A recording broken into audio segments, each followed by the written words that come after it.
Hey guys, what's going on? Welcome to Alexa's Room, where we are not legal experts, we are not medical professionals, we are not law enforcement, we are just people who have opinions about all the things that are happening in true crime, including the Karen Reed trial right now, which we are going to recap in today's video. So today was Voir dire day. Voir dire means the prosecution filed a motion. I don't even think it was last week. I think it was 2 weeks ago, to block some of the experts that the defense is planning to call, specifically the dog bite expert, and then the two reconstruction specialists or accident reconstruction specialists that were actually hired for the federal investigation that's currently going on about the investigation conducted for this case. So, a lot of interesting testimony that came out. It was a really short day. We're going to probably watch through some of it, maybe not all of it, just to kind of quickly recap. But first, I wanted to lead the video with that video I was looking for the other day. This is the video, that Turtleboy, he's a Aiden Carney. He's a journalist who's been extensively covering this case pretty much since day one, when this started hitting the local news media outlet in Massachusetts. And he decided about 8 months or so ago to do a recreation video, kind of his own little experiment to see at 34 Fairview, too, keep in mind. And I wanted to play this video first just so you have this in your head when you're watching some of the Trooper Paul testimony that we're going to play in a little bit, and just compare it to some of the expert advice, some of the expert testimony that we heard during voir dire today. And let's just dive right in. So look at, this is where, okay, we marked 62 feet off, right? So again, the prosecution's theory is that Karen Reed struck John O'Keefe. Trooper Paul testified yesterday that she sideswiped him, projected him 30 feet or so, and that's how he ended up there, whatever projected means. He didn't want to commit to flying. He didn't want to commit to being pushed or dragged by the car. So it's really unclear as to what he means by projected. We all just assume he meant like launched, flying. Let me know what you guys think that means. But anyways, Aiden Carney's going to walk through how the prosecution's theory is she struck John O'Keefe, sideswiped him, allegedly, going 4 miles in reverse for 62 feet. So she struck him and kept rolling after. John O'Keefe didn't get caught under her undercarriage, I guess because that fits in with the side swiping theory, and that's how he didn't end up under the undercarriage part or any piece of clothing, his shoe, nothing got caught under there, which makes absolute no sense to me. Absolute no sense. Absolutely any sense. What is English, right, Kayleen? And yeah, for 62 feet, that just like when I heard that, I thought he was making that up, but that's what they believe. And then she just kept going in reverse. And mind you, this is all during a blizzard in the middle of January. So let's see what Turtleboy has to say. So that's where Karen Reed started. That's where the back of her car started, okay? And you see the line down there. Yep. So the starting point is several feet from the fire hydrant. That's where that little triangular piece that he testified to was found. And then again, it was kind of unclear. Jackson was trying to say, like, oh, are you saying this was the area of impact based on where the piece of taillight was found? Because if the area of impact was up here, how would pieces of taillight end up blowing forward?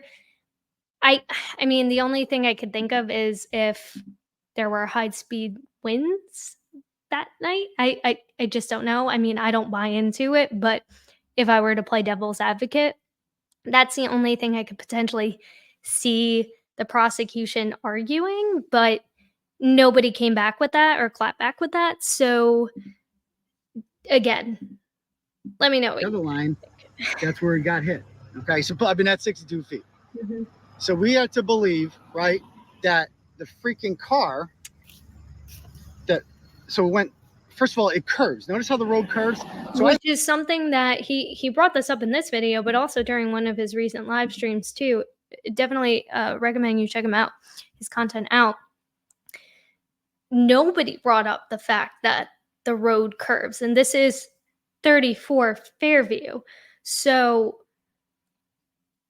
again, just like imagining a car going in reverse, you think, okay, like you're backing up straight. Why would you? But I guess like if you're driving in the snow, maybe you're kind of turning the wheel a little bit just to get some like grip and traction. But she was also driving four-wheel drive, I imagine, because she has an SUV. So does that make sense? Unless she like was parked over here, which the prosecution never said. They're saying her car was like here.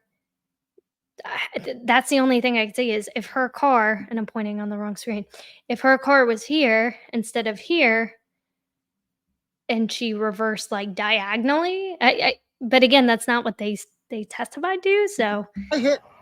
I guess if it's more in with the side swipe theory. I hit the bumper the first time I did this. I reached 14 miles an hour the first time I did it. I just did it again.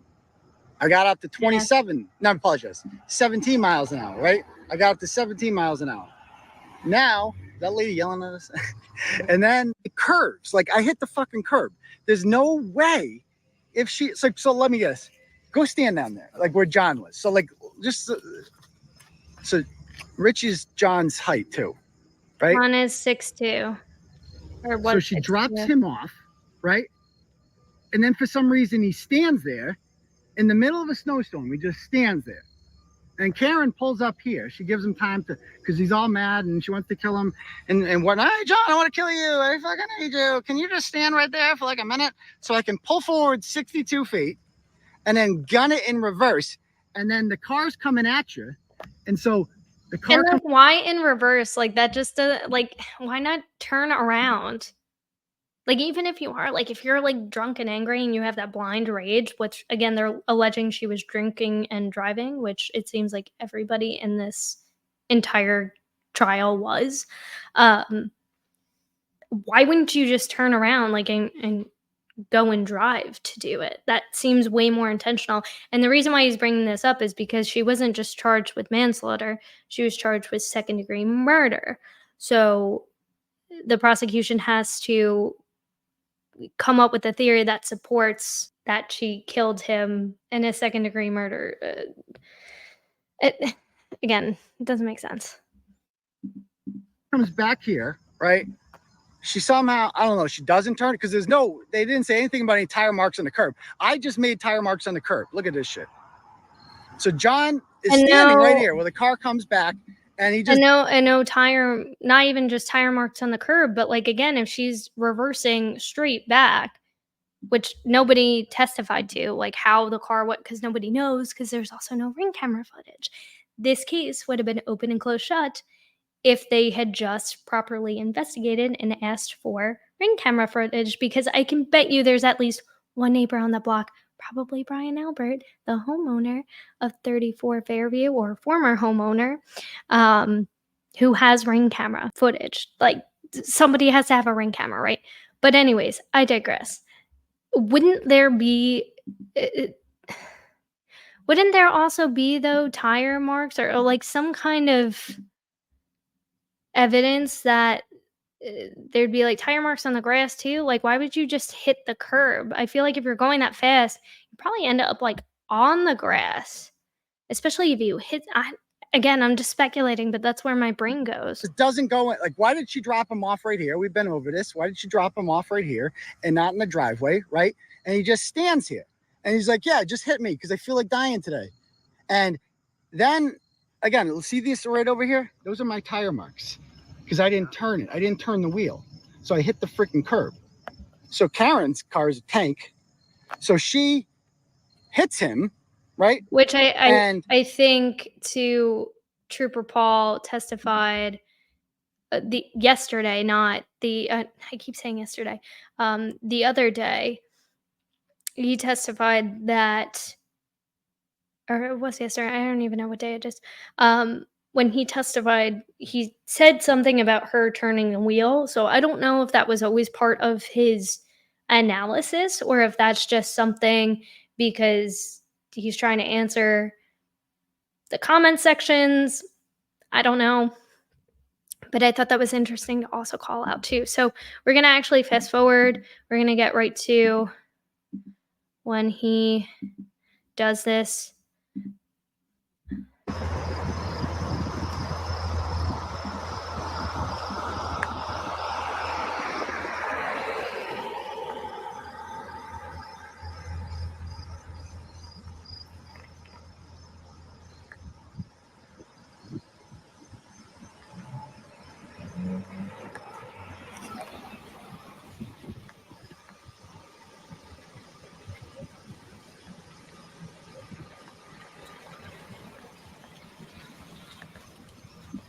So, and like that time, he did cut the wheel so that he did follow the curb, but like he went more like towards the middle. So, where was John O'Keefe then standing? Where she would have hit him, like in the middle of the road. And again, he's a journalist. He's not an accident reconstructionist like these experts that we're going to go over in a second. So there is like, yes, a little room for the imagination, but I mean, hey, somebody's doing it and somebody's asking questions and it doesn't make sense. And grant again, this is during like a summer day or during the fall when there's nothing sticking to the ground like snow or ice. And I don't think, I mean, everybody testified to the snow and how much snow there was, but I don't know how many people testified to, from what I could see, about how icy the roads were. If anybody put salt on the roads at that point, I imagine no, because they were still plowing them. But again, all things to keep in consideration. But again, let me know what you guys think. So now we're going to jump into Trooper Paul's quick testimony. I actually recorded an entire video covering his testimony from the other day, so you can check out that. It starts with Lally on direct, and then it jumps right into Alan Jackson's cross. So if you want to check that out, I will link it in the description below. But we're going to just jump ahead to that just so you can kind of hear him talk about his theory about what happened based on his findings and his analysis, because this was the guy, this is the alleged expert who conducted this reconstruction of what he thinks happened, which is kind of scary when you hear his level of training and compare it to the amount of training some of these defense witnesses and experts have. So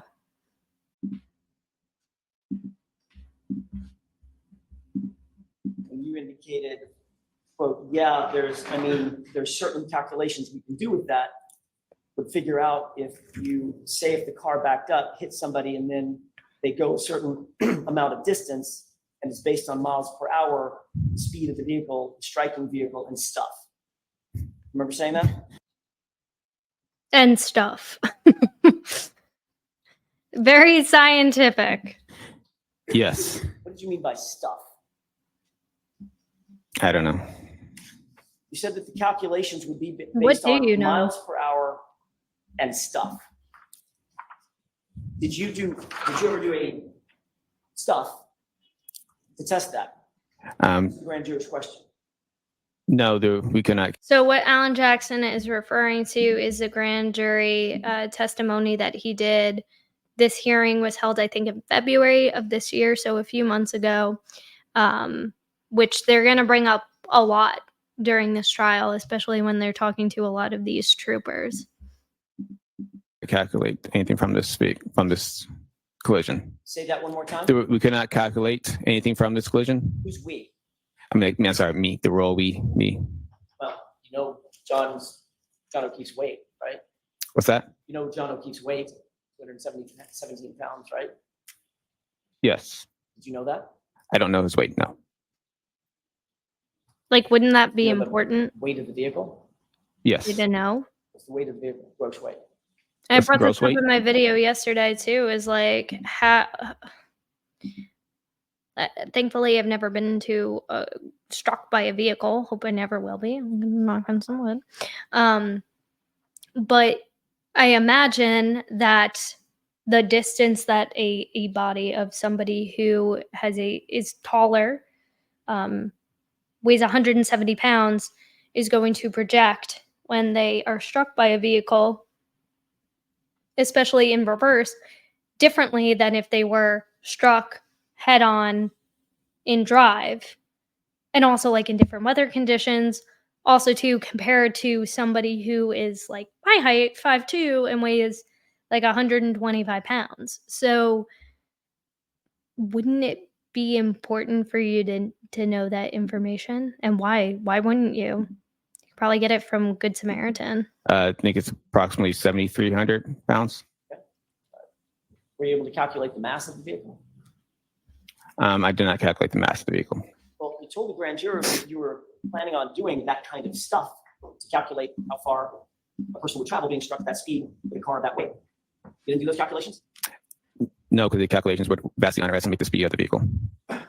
You testified, again, my report isn't done yet. I'm going to look into it. I'm looking into all that stuff, end quote, correct?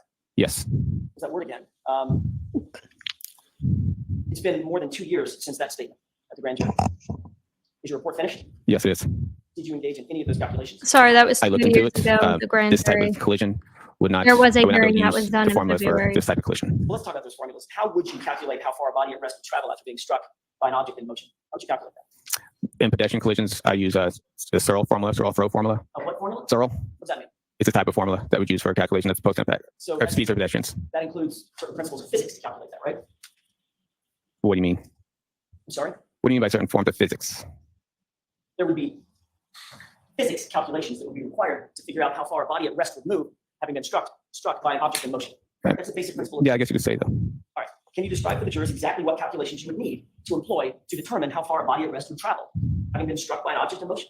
So in this scenario, in this collision, it's more of a side swipe. So he did not he did not get enough speed of the vehicle post impact with the vehicle to be able calculations. His center mass was offset from the vehicle.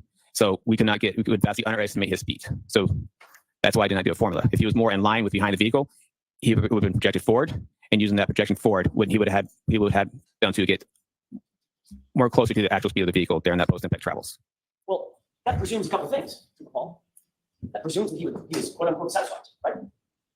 Presumed by you. You're the one who did the analysis, but I'm going to play that back on normal speed so you can catch all of that. But he says sideswiped, and that was the first time that I had heard that, and I think anybody had heard that. He did not get enough speed of the vehicle. Collision, it's more of a side swipe. So he did not he did not get enough speed of the vehicle post impact with the vehicle to be able calculations. His center mass was offset from the vehicle. So we would vastly underestimate his speed. So that's why I did not do a formula. If he was more in line with behind the vehicle, he would have been projected forward, and using that projection forward, he would have done to get more closer to the actual speed of the vehicle during that post-impact travels. So he's essentially saying that he didn't do his job because it would underestimate the value of the speed of which he was projected. And then he said something about John O'Keefe being, if he was, so again, this is where the side swipe comes into play, because it doesn't make sense. It's like, well, where was he standing? Like, does anybody know where he was standing? No, nobody can place him anywhere. Where was he struck? Where was the area of impact? Where was the point of impact? And if and again, I'm not an expert in this, but if you are struck like that, I know if you're struck forward, you flip over the car if you get hit front on. But in reverse, Like, wouldn't you kind of get sucked under the undercarriage of it? That's what I'm a little confused about. And I think he's confused too, because he's making stuff up on the spot. Well, that presumes a couple of things, Paul. That presumes that he was quote unquote satisfied, right? Presumed Presumed by you. You didn't see how he was hit, did you? based on the evidence, it appeared to be a side swipe. That's your opinion. That's just reading the evidence. You're saying that the principles of physics as we know them today in modern mathematics is thwarted by a side swipe? Objection. Is that what you're saying? It's the calculations that are out there. You can get a speed, it'll just underestimate the speed.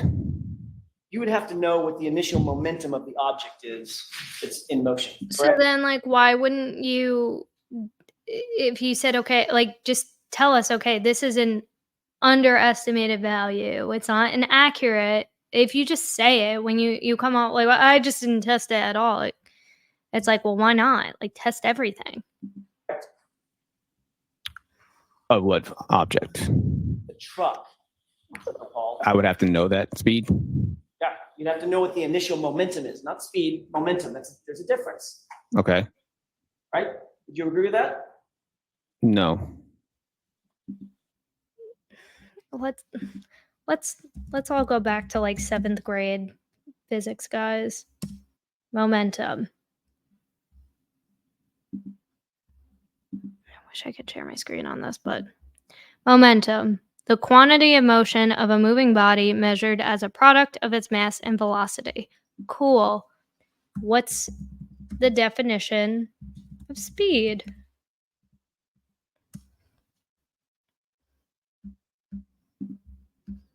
Speed, the rate of change of position of an object in any direction. Versus the quantity of motion of a moving body. So very different. Rate of change versus the quantity. Two completely different things. And I suck at science. Like I that is like my worst subject. And even I know, like 7th grade brain kicked in and I'm like, oh yeah, there is a difference between the definition of speed and velocity and momentum. They are not the same things. And that's terrifying that you're like, yeah, I don't agree with that. Or I guess. You wouldn't have to calculate what the initial momentum is of the object in motion to determine the distance of the body at rest would move?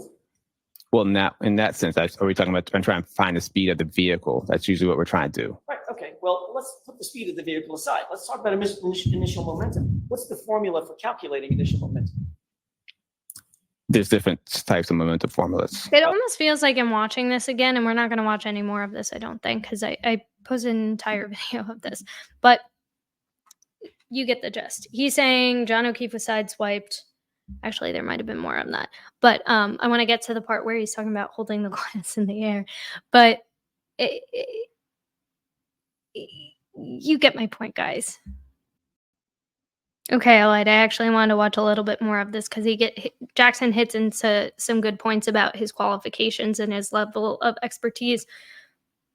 Excuse me, which is what I was going to get to, is the difference between his testimony, it feels like, and the testimony we saw earlier today during Voire of the defense experts that they want to call up, the accident reconstruction specialists. There's a very different usage of just verbiage and how they describe certain things, how they talk, the confidence, and just understand, like basic understanding. And it almost feels like he took a couple of classes and yeah, like got an online certificate, almost like when you want to get points off your driver's license.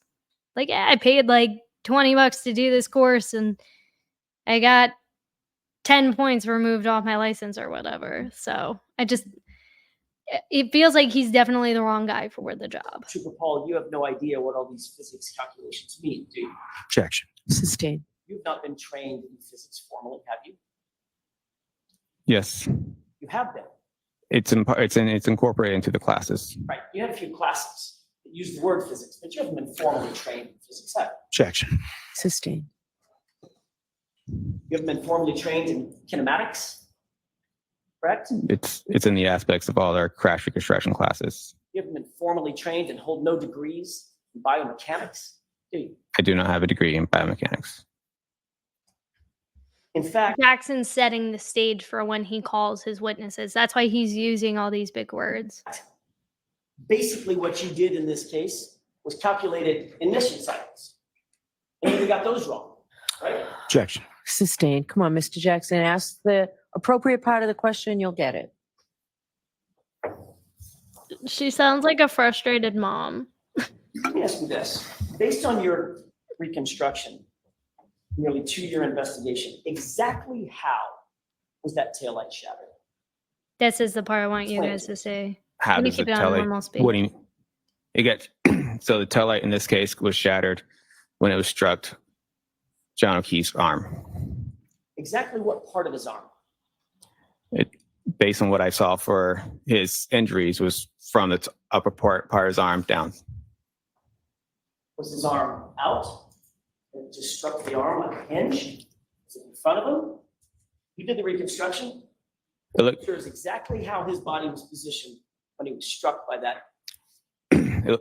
so it looks like his arm was more kind of like this. If I can try to get that. You're indicating out. Like, and nobody can. This is also frustrating about this witness too. I didn't say this yesterday. It's very hard to understand what the heck he's saying half the time because he like mumbles.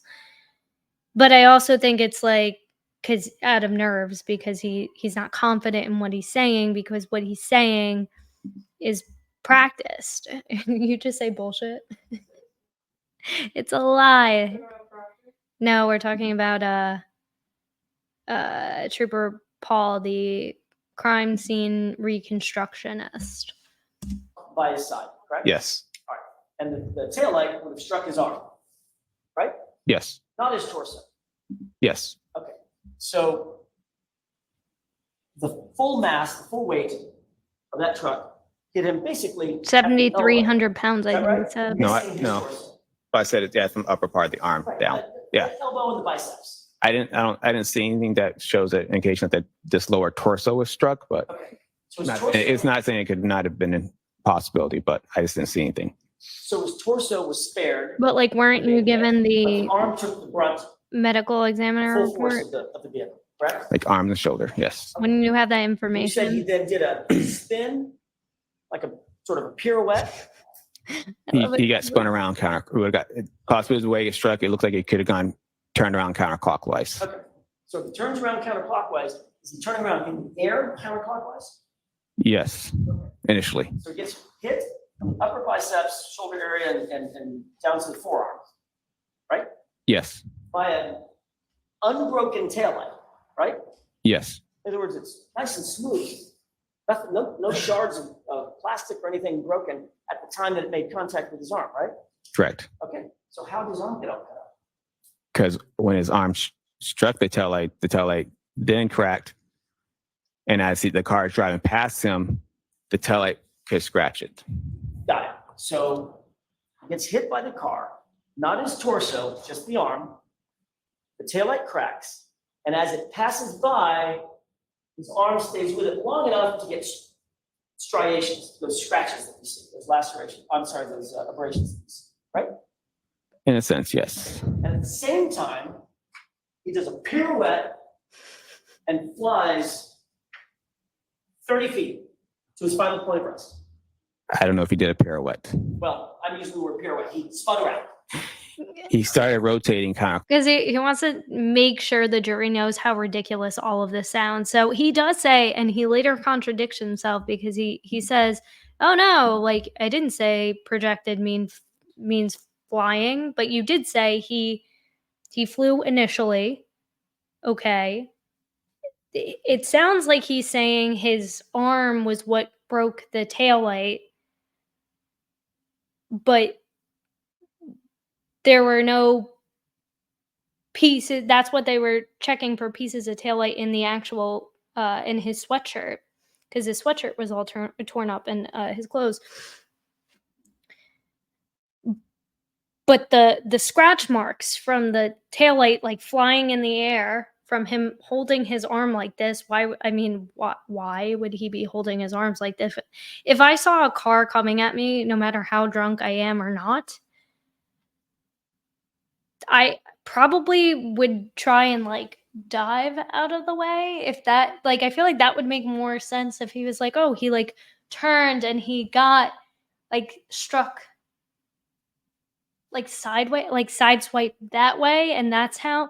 But even then, it's like, again, where are the injuries to the torso? Like, it's not like you're getting like tapped with a little toy Tonka truck. You're getting hit by a 7,300-pound SUV. Doesn't matter how fast or slow it's going. I mean, 24 miles an hour is freaking fast going in reverse.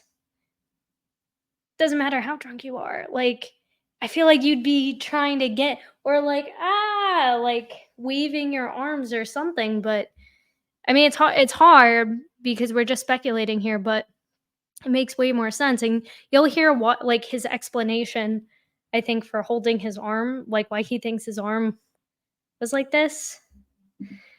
It's very bizarre, guys. Clockwise. I don't know how far he ran counterclockwise, but he started to rotate. According to that, would push him to rotate counterclockwise. Whether or not he went counterclockwise all the way to his back toward the ground, it seems like a most likely possibility. Did you account for the fact that his arm is on a hinge? Is what? Say again? Did you account for the fact in this scenario that you just told the jurors that his arm is on a hinge? On a hinge. So it's like this. Okay. Okay, so arm got hit. Didn't his arm just swing? I said arm and shoulder area, so his arm could have been considered part of it.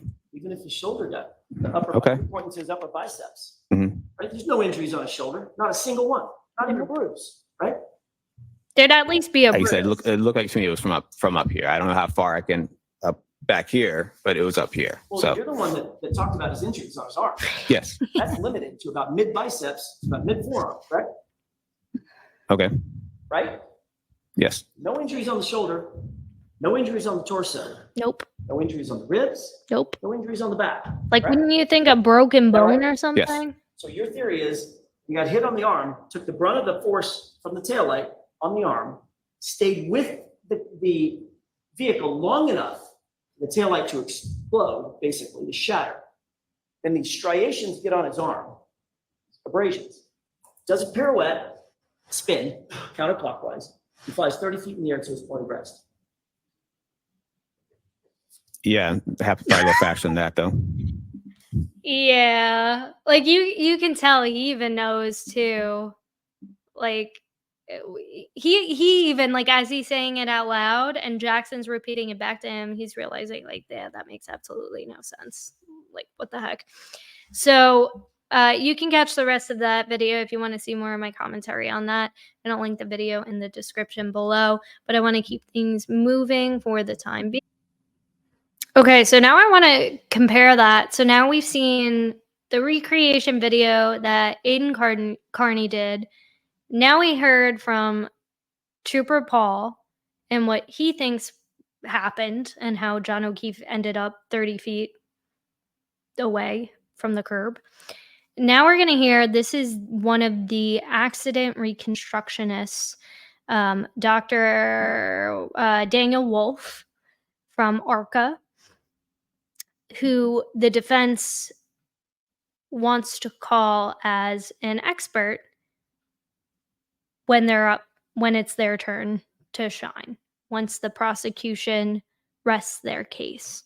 So I want you guys to see, and it was cool actually, because I was watching coverage that Emily D. Baker did on her channel as well. She was a former prosecutor, so she has a lot of really good takes on this trial. From a law perspective. So highly recommend you checking her out. But I just want you guys to hear the difference between his testimony and how this guy sounds, like his credentials. I'm gonna also show you a clip of some of the stuff that they do. I only wish there was a highlight reel or a sizzle reel of Trooper Paul's analysis, but we didn't get to see any. So I want you guys to hear. He was the first of the 2 federal witnesses. So these were actually not. These were not actually called by the defense or the prosecution. These were 2 witnesses that were hired by the feds for the federal investigation. So they are as like unbiased as unbiased gets. They're really engaging. They're really likable, really smart, interesting guys. And yeah, let's just take a look at like the difference between the 2. Factors. Over the years, my name is Dan Wolfe, and I'm a senior forensic scientist here at ARCCA. One of my areas of expertise is in the field of lighting and human factors. Over the years, my work has taken me out on the open road under moonlit skies, deep down in the subway system of Manhattan. So, let's go for a ride, and let me show you how ARCCA can shed light on your next case. Like, that's badass. That is so badass. So that's Daniel Wolfe, and he's a senior forensic scientist. And then the next guy, I think his name is like Rentschler or something. He's very, very cool. And we're gonna get to that in like the recap. So this is what their stuff looks like.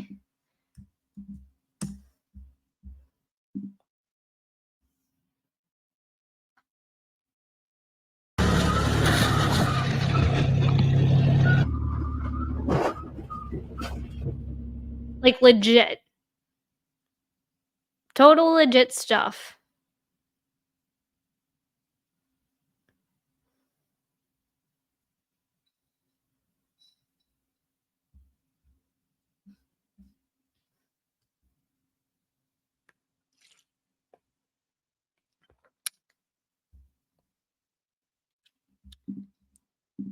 So there you go. Like, big difference between that goofball that we just heard testimony from, and then when we switch gears and we actually hear these guys speak, you're definitely going to hear the clear difference. But this is the kind of cool stuff that they're doing, and I have to wonder again: is this the kind of stuff that Trooper Paul is doing? I mean, I get it. You're part of you're not like a corporation where you have, probably tons of funding to conduct a lot of this. You're probably working with limited resources, but still. And before I get into that, because we're gearing up on the actual recap of the Voire, I wanted to pull up, because I did a little research on the qualifications of like what you actually need and what's preferred you to have as a crash reconstructionist. So this is actually an active job posting right now on ZipRecruiter. And it kind of sounds like anybody can pretty much do it, which is kind of terrifying. So what are the qualifications to get a job in accident reconstruction? Qualifications that you need to start a career in accident reconstruction include a degree or experience in law enforcement, specialized training and certification, and investigative or forensic skills. So like none of the things that Trooper Paul said he had. Very limited experience. He said he had an associate degree. He took some classes. Private companies, so a company like ARCCA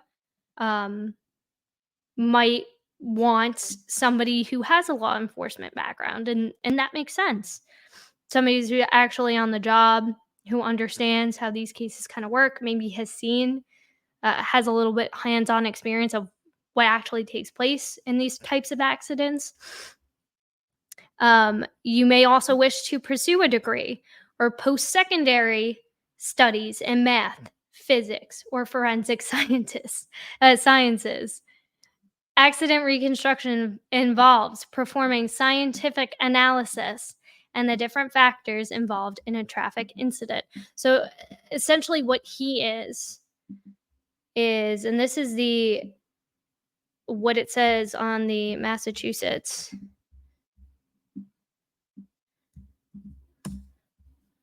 What? Weird.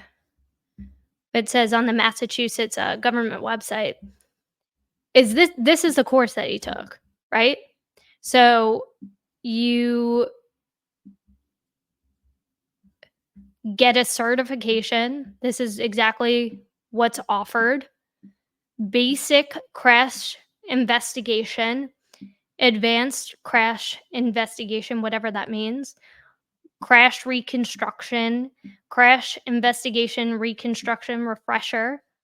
This sounds like a course you could take like in a week, which is kind of frightening.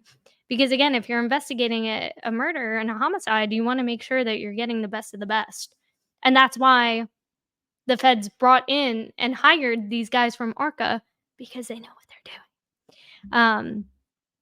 Hired to design, implement, monitor, and evaluate advanced traffic crash investigation. Some of the trainings include instructor certification, blah, blah, blah, intermittent training, professional development, whatever, yada, yada, yada.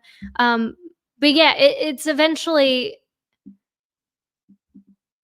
as well as training to increase police officers' understanding and expertise on speed measurement. So that's why he kept bringing up speed.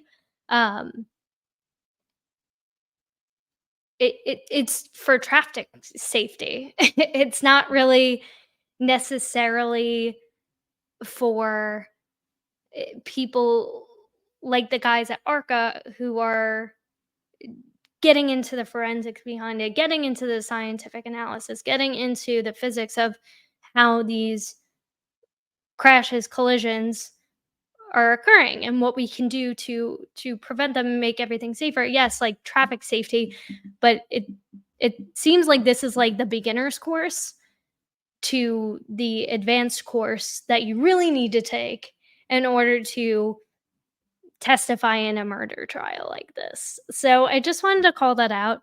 I mean, it sounds like anybody can take, like I could take this, right? Like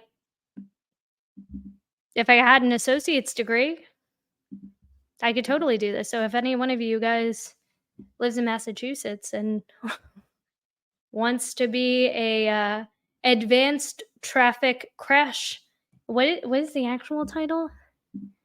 Investigator.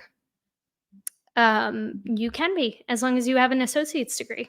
Doesn't matter if you have any deep training in physics. And you don't even see that. It's like there's no prerequisites listed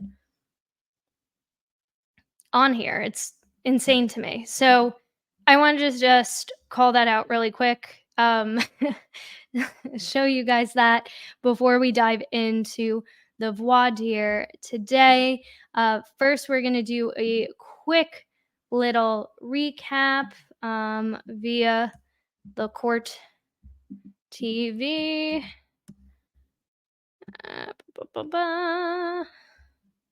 So many ads on these things.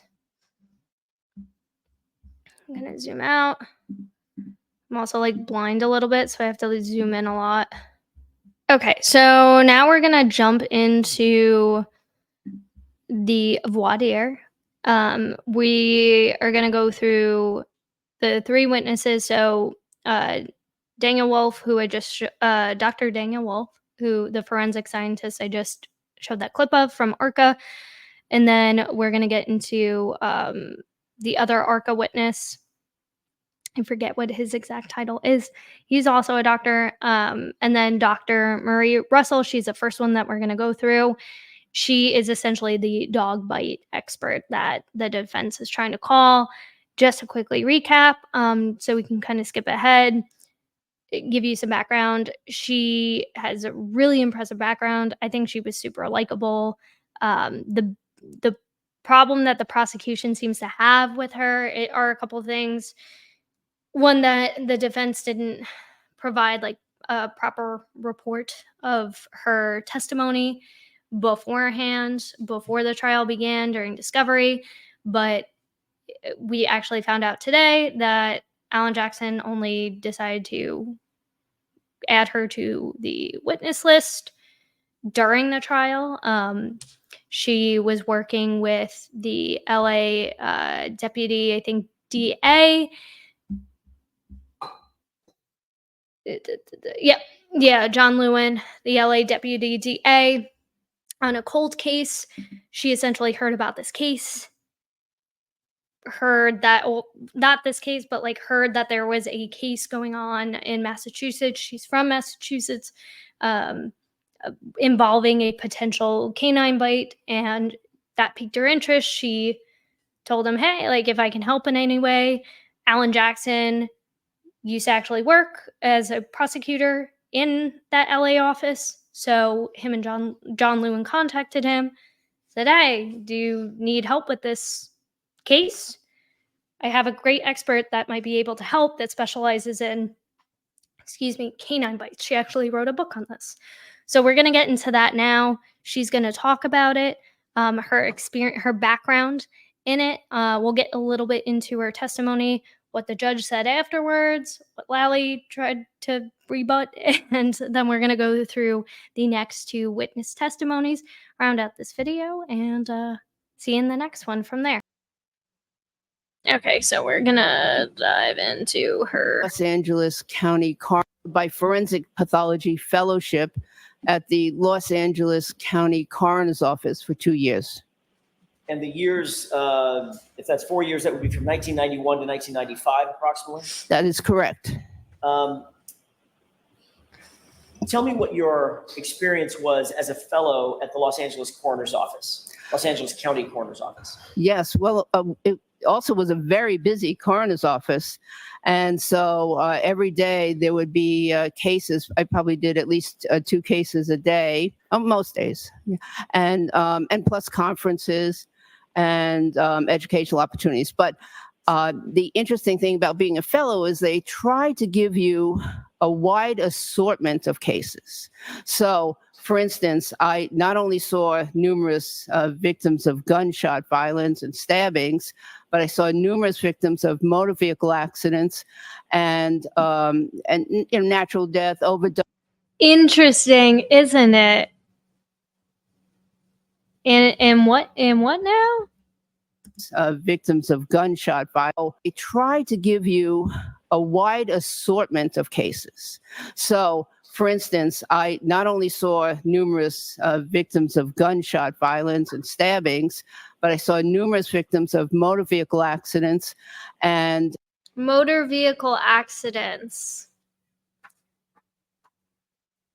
I can understand why Jackson would have wanted to call her, right?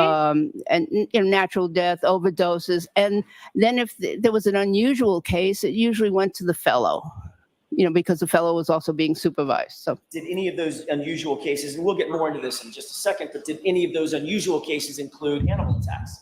Yes. Did you become a Notice how like loud and clear she yes. speaks So the whole time? During my 29 years at LA County Hospital, during the last 25 of those, I was a assistant professor or an instructor, but mostly an assistant professor. And what that meant is that I was responsible for overseeing the care that was provided by the interns and residents. So when a patient would come in into the hospital, the emergency room, they were oftentimes usually seen by the intern or resident, and then I would go and subsequently see that patient also. So, and that was in addition to my own cases. So I'd see my cases and their cases. And that was at LAUSC, correct? That is correct. And can I ask a quick question? Yes. LAUSC, for those of us who are not necessarily familiar with it, is that associated with the University of Southern California Medical Center? Yes. That's the school, in other words, the site. Yes. So it stands for Los Angeles County / University of Southern California. He wants everybody to know every single one of her credentials. And he's going to go through this exactly when she gets called, because it seems, and not to spoil too much, it seems like she is going to come through, because at the end of all this, the judge says to Lally, can you start looking for somebody, to an expert similar to this, to rebuttal on redirect, not redirect, on cross. So she's a very, very experienced, not only highly trained, but somebody who actively seeks to continue further her curiosity, her education. Not something that you really heard from Trooper Paul. You know, you can tell there's something like passionate. There's a fire in her when she talks about this stuff. She's very proud. She's very confident. She's happy to answer any question. She's not confused. She's not flustered. Medical center. And that's where you were an assistant professor for the majority She was of a the rest of your professor. career. Correct. So Were you she's also an assistant? literally an held adjunct every professor title at, ever. Cal State, Los Angeles. Yes. Cal State. For how long were you an adjunct professor gonna be- there? I believe that was 4 or 5 years. And I taught criminalistics, forensic medicine there. As an Forensics attending too. physician in the ER, All there those was a key supervising physician in buzzwords. the ER. Can you tell us what some of your duties and responsibilities included, especially as it pertains to trauma? And then I'll get more specific in just a second. Okay. Well, so I would oversee the care of all the patients that came in during a particular shift. And that would include medical patients and trauma patients. And as I mentioned, it was a very busy trauma center. So we had lots of trauma patients, including the types of violence I described earlier that I saw at the coroner's office. But lots of motor vehicle accident victims, because there was a highway there right nearby. There were a couple of highways, so she yeah, knows so a what that wide looks variety like. of accidents. She knows what to Did look your out for. supervision include assessing, diagnosing, She and knows treating what patients? those Correct. injuries look In like. terms of the middle part of that, diagnosis, was part of your job to determine the cause of injuries, or to at least assess the cause of injuries? Yes, and I took that on a little bit more because I was interested in the forensics aspect of the injuries. The forensic aspect. Yes. Okay. During your time She's just at very LAUSC, likable. even after you left the Los Angeles coroner's office as a fellow, did you continue to stay in contact with the coroner's office and have a relationship with the coroner's office as a supervising physician? I continued to stay in contact with the coroner's office, and I used to attend their conferences as often as I could, not as a supervising physician, but as a physician and a graduate of their program. Who wanted to learn. During your tenure at Continue LAUSC, her did you ever become education. the director of any programs at LAUSC? Yes, Okay, you so I'm remember. gonna the probably courses including trauma, life support courses. Did LAUSC incorporate a quality improvement program? Yes, I'm within just gonna see if I can find the part where the other 40 hours a week. So you didn't take off time from your duties as and that was a peer-reviewed article, Yes, ultimately published, okay. Here we go. I and think relatively widely published. There we Is that right? so. This is where she talks about the dog bite specifically, and this is what they're mainly calling her for, is for her testimony on this. But it is interesting that she also has a wealth of knowledge when it comes to not only forensics, but treating trauma patients from motor vehicle accidents. So she's like killing two birds with one stone for him. She's trying to block.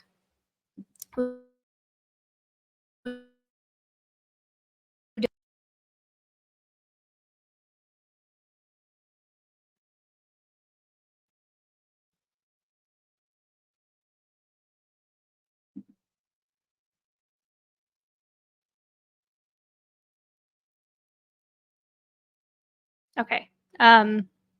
Repeating back. So she's killing essentially two birds with one stone, and I can understand why. Just to repeat, I think I froze at that point. The perfect expert, and I can understand why Lally wants so desperately to block this witness. So it will be interesting if, and I believe when, she gets called. But now some people would say the In dog relative- bite. yes. Do you have any publications in the area? And I'm going to be very specific because you've been relatively widely published. Is that right? Some people would say yes, some people would say no. More than She's a very couple of modest. publications Correct. and peer-reviewed journals, correct? Yes. I want to focus your attention on animal injuries. Have you been published in the area of animal injuries specifically? Yes.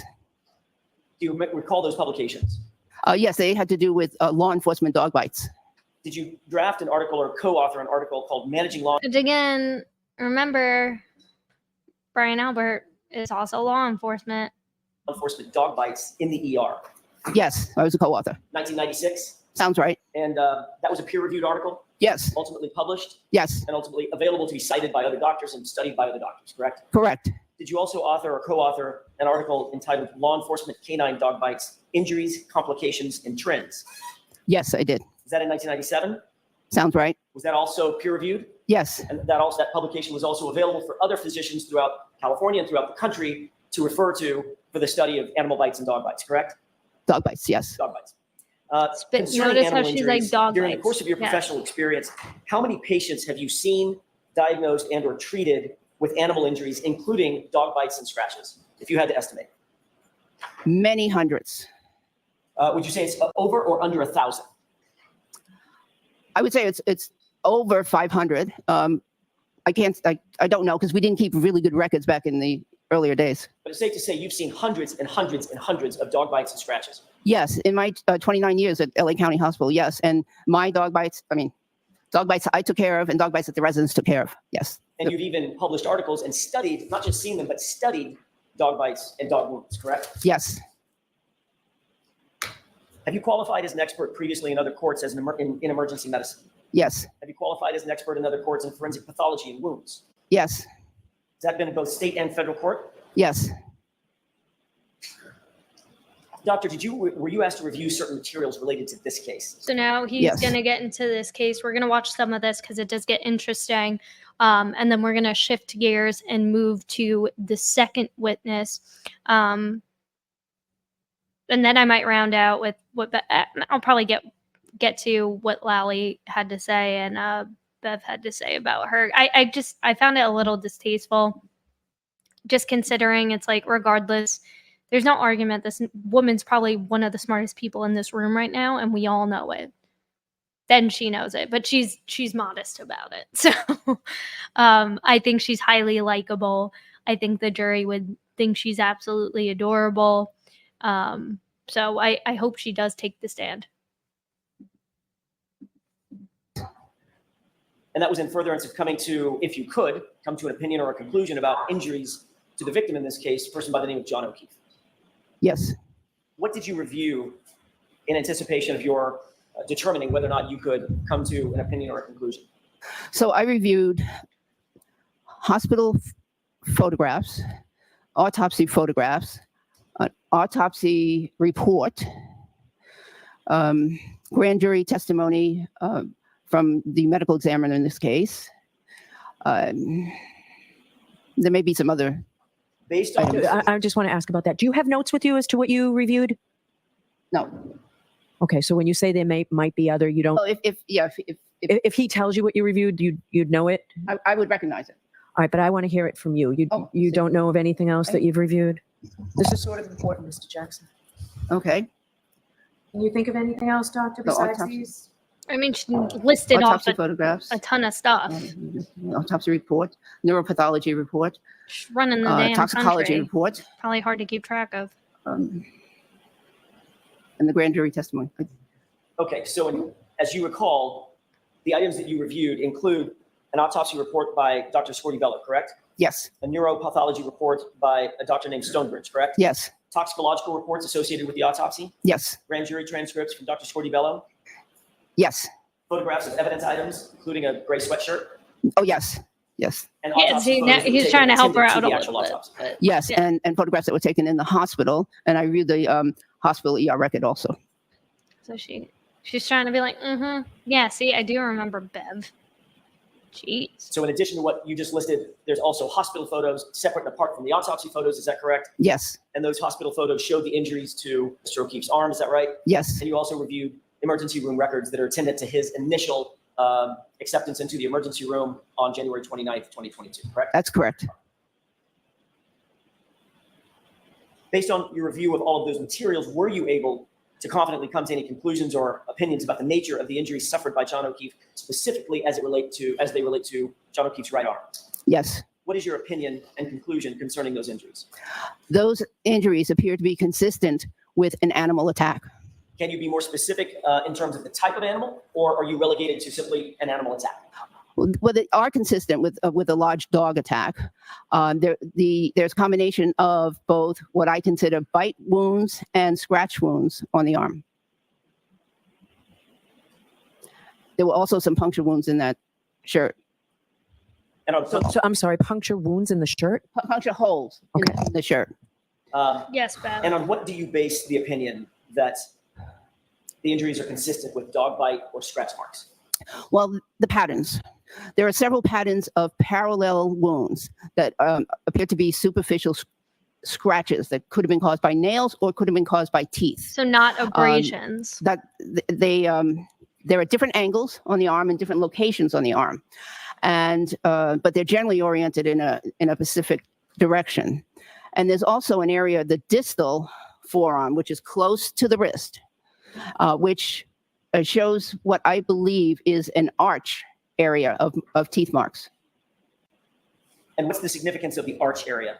Well, so the arch would be the front area of the jaw of the animal, or the dog in this case, where the teeth tend to be close together and curved.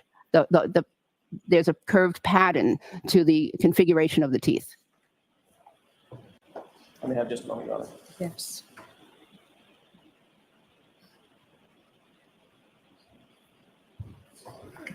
Let's see if we can skip ahead. But it's interesting, right? So again, to refresh your brain, she has reviewed and treated hundreds. If she said at least like 500, probably more than that. She didn't really keep track. That's how many cases she's handled regarding animal attacks, including dog attacks. So if anybody knows what they're talking about, it's probably her. And at this point, I want to ask you guys, who do you think's more credible, her or Trooper Paul? Again, even just like the way that she talks, even if she's full of crap, it's like, I don't need to see your resume because I believe you. You're very confident in how you're presenting yourself. You're not getting frustrated. You're not confused. You understand the questions. You're stating very matter-of-factly.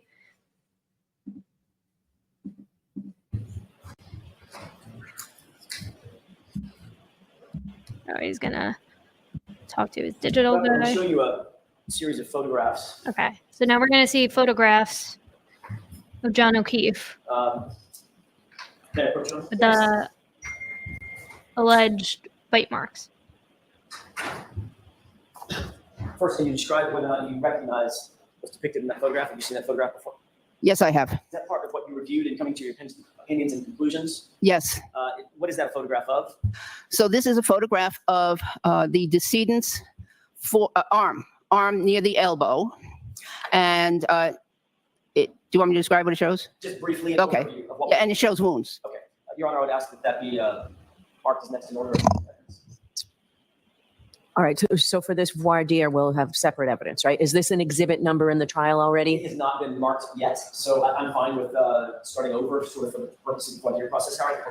So Emily D. Baker called this out because I didn't know that the reason why the judge is asking for this voir dire, there's going to be a separate, these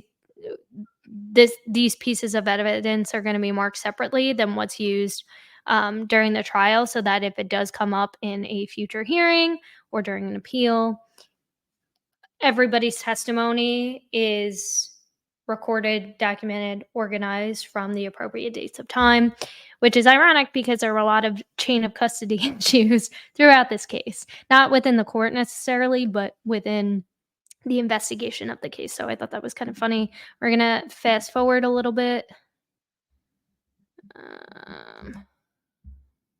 So this, But I think hold on. it's already been marked, but if just for consistency.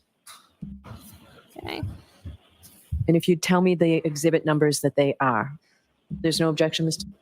May I approach? Yes. The one with the label 283 marked. Okay, we're still marking stuff. I feel like they spent probably the most time on her and the last witness. Okay. Expert.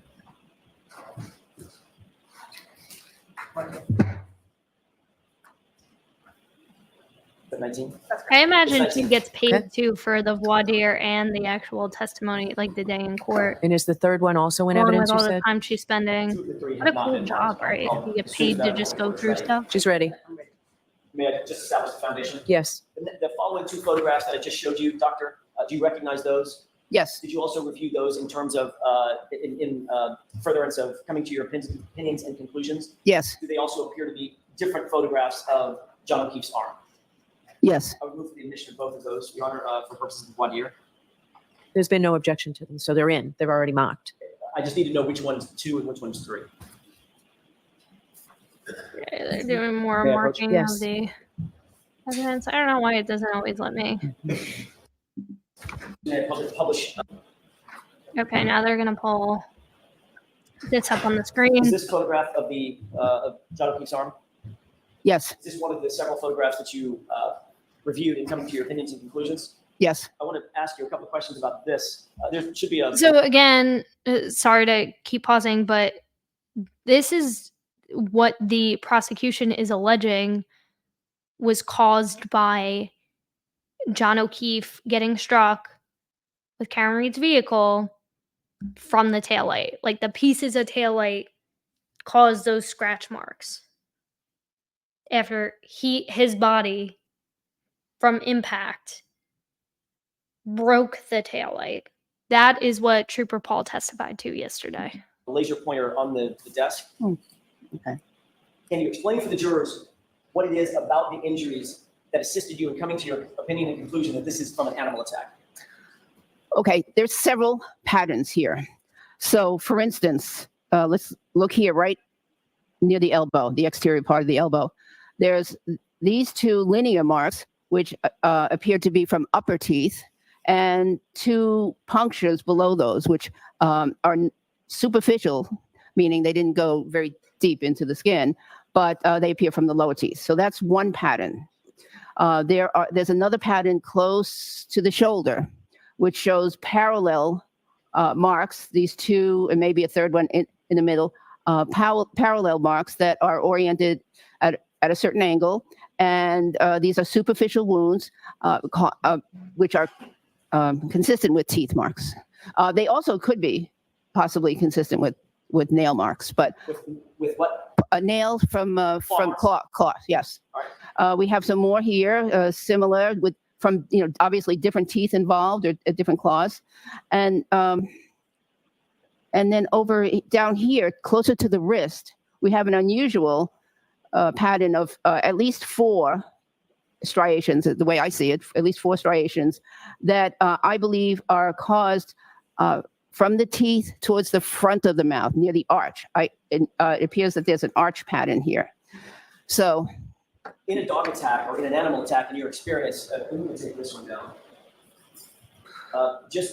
Let's cover the ground on the 3 exhibits that we've already marked. Can we take a look at exhibit 1? I mean, they look like dog bites to me and animal scratches. The teeth mark look way too big, in my Is this just opinion, a close? May I for publish, Your Honor? Yes, I like apologize. any other Is this kind of just a animal close-up of the attack. Same injuries? yes, And do these appear to be consistent with what you just testified to in terms of either teeth or claw marks, especially as it relates to the area closest to the elbow? yes. And then looking at exhibit 3,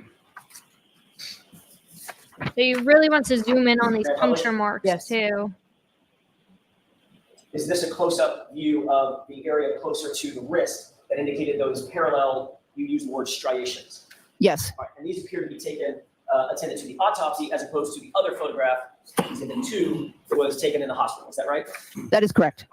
And would the time difference account for the slight change in the nature of the wound, It could. photograph of the wound, I guess? It could, or different technique. Yes. Let me take these down. Makes sense over time, like skin Did you take into consideration regenerates itself. the lack, in coming to your opinion and conclusion, the lack of other injuries, for instance, fractures, broken bones, or deep bruising, soft tissue injuries. Oh, yes. How did that play into your opinion? Well, so of course I considered, what else could have caused these wounds, before coming to my conclusion. And so I wanted to rule out other things. And there were no significant major bodily injuries outside the head. There was nothing. There were no fractures of the long bones, the chest, the pelvis, the arms. So yeah. So having seen hundreds and hundreds of car accident victims and people hit by cars, I ruled that out very quickly. Okay. And in terms of I'm going to replay that. You can tell Paul O'Keefe's not happy with that. She just said that she ruled out somebody who has experience not only with animal attacks and treating patients from that kind of trauma, but also from trauma patients of motor vehicle accidents. So again, if anybody would know the difference between the two, it's the woman who's not only just studying and doing actually physically treating these people as well too, who has a law enforcement background, who has all this training in forensics and all this other kind of stuff too. That's not any stuff that we heard during Trooper Paul's testimony. So I'm gonna rewind. Ironic that we're on. I ruled that. What else could have caused these wounds? How did that play into your opinion? Bones or deep bruising, soft tissue injuries. Oh, yes. How did that play into your opinion? Well, so of course I considered, what else could have caused these wounds, before coming to my conclusion. Yep. And so I wanted to rule out other things. And there were no significant major bodily injuries outside the head. There was nothing. There were no fractures of the long bones, the chest, the pelvis, the arms. So yeah. So having seen hundreds and hundreds of car accident victims and people hit by cars, I ruled that out very quickly. Okay. And he don't like that. The injuries that you did see, especially as they're attended to the You can tell he's disappointed with that. Based on everything that we discussed today, is it your opinion, based on a reasonable degree of scientific certainty, that those injuries are consistent with an animal attack as opposed to a motor vehicular pedestrian incident? Yes. Thank you. That's all I have. So that's the end of the defense. That's a good point. Anyways, to shift gears, we can get a little bit into the Lally's cross on this. Possible ER. Yeah. Yes. He pretty much just tries to Anything else that you debunk can her think of? credibility, shoot it down, which I think is highly ironic. No. Did you ask for anything else to review? No. Were you told of any other material that was available for your review that you weren't then given? I'm gonna speed this. Well, up. I requested that that I focus in on the wound, so I didn't ask for a lot of material in this case. But fair to say that you were looking for anything and everything, material to the wounds that you were asked to look at, correct? Please say that again. Fair to say that you would want to look at anything and everything Up, that was related to the Lally. wounds that you were asked to look at, I'm correct? gonna go Yes. get some water, guys. Did you make any specific requests as to what material you were provided, or were you just handed some material or forwarded some material and you looked at what you were given? No, I requested that I have the autopsy photographs, the ER records, the ER photographs. I requested those. Now, you mentioned some articles that you had written that were published back in 1996 and 1997 related to dog bites. Is that right? Yes. Are those publicly available articles? Yes. And in those articles that you wrote, you were talking about law enforcement bites, correct? Yes. So law enforcement canine bites typically involve what we call sort of a bite and hold technique. Is that correct? Yes. Yes. So is there a difference between, through your experience and the hundreds of dog bites that you've seen, is there a difference between what you would observe from a dog bite from a law enforcement canine versus just your domesticated dog? Well, yes. Now, the study, one of those studies was over 700 dog bite wounds, and there were two techniques used at that time: bite and hold, and later on, bark and hold, or bark and alert, or something of that nature. So there are different techniques, but yes, to specifically answer that question, which was, are they generally different from regular domestic dog bites? Yes. Now, did you write a report in regard to your opinion that you testified to here today? No. Why not? I don't think there was much time, and I didn't know if I was going to be actually testifying. How long? Yeah, she's a busy freaking woman, dude. She's working on a cold case. She's freaking running for president, or at least she should. But I mean, I understand it. I mean, Lally's doing what Lally has to do, I guess. But he did ask an interesting question of what's the difference between, like, is there a difference between canine bites versus domestic dog bites? Which I thought was interesting. I mean, I imagine so, because then as I was filling up my water, I was thinking, well, do we know is it possible to know the approximate time of when those dog bites were sustained, like when those injuries were sustained? Were there canines that were brought onto the crime scene? I mean, I don't believe so. I don't know if that's necessary. I know police usually bring in canines when they're looking for certain pieces of evidence, but at that point, I don't know if they brought any canines. So could those injuries have been caused by a police canine? It's interesting. And if that's the case, I mean, that's like a whole other issue on its own, but I just wonder when those injuries were sustained, and I guess we'll have a better idea when we hear from the coroner. But I thought that was and I wonder if it'll come up in Lally's cross. Take you to write a report. I wasn't asked to write a report, excuse me. Were you asked specifically not to write a report? No. Now, at any point in time, did you ever look She at didn't know anything if she was related going to to Ms. actually Wilke's head injury? be a witness. Oh, or not. yes. So you And that reviewed could have reports in been something relation to that, right? Yes. Do you have was any opinions as it pertains to communicated that? with Jackson. I would rather defer to the pathologist and neuropathologist on that.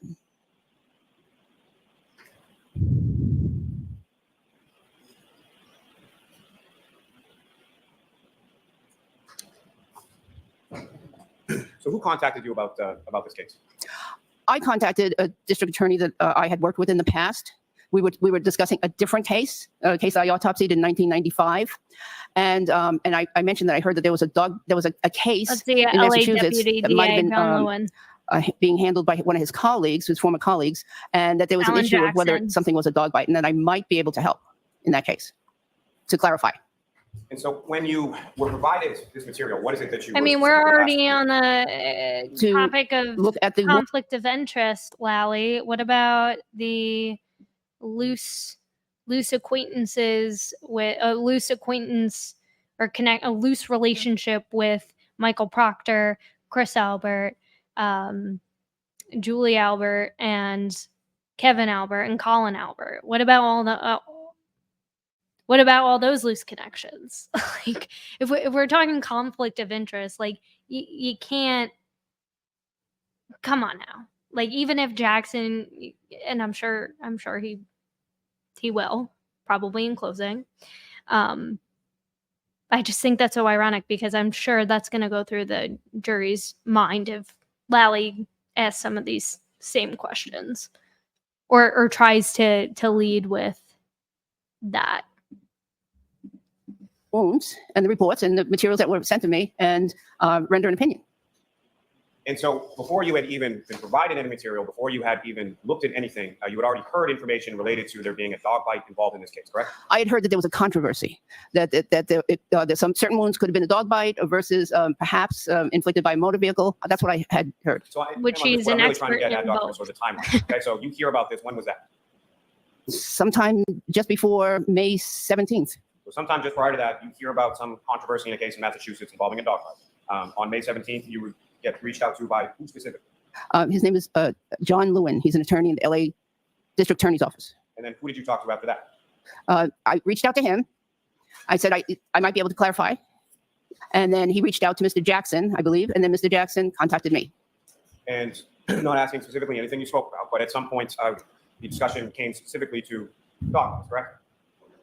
He sent me the materials. He asked me my opinion. Mentioned the materials, asked your opinion. When did you provide that opinion? Probably the next day. Yes, I know it was the next day. So the very next day, on May 18th, you provided an opinion? Yes, And was that opinion provided in written fashion, orally? How was that provided? orally. So you reached out or to someone shortly before May 17th, spoke to Mr. Jackson on the 17th, received all the material, and then had an opinion by May 18th. Yes. But you didn't write any of that down. No. Now, beyond the materials that you were provided, what else were you told about the case? I was told that the victim was a police officer the decedent is a police officer. I was told that the defendant had been charged. And the reason why, and I'm just going to pause really briefly. The reason why Lally was asking when she provided this opinion, and he was really hammering in on the dates, is because earlier in the voir dire, before she was called onto the stand, the whole purpose for this voir dire and this motion that the prosecution put into place is essentially saying, well, we didn't know what her opinion was before the trial started. This information wasn't given to us in discovery. The trial started on April 29th. That was when opening statements started.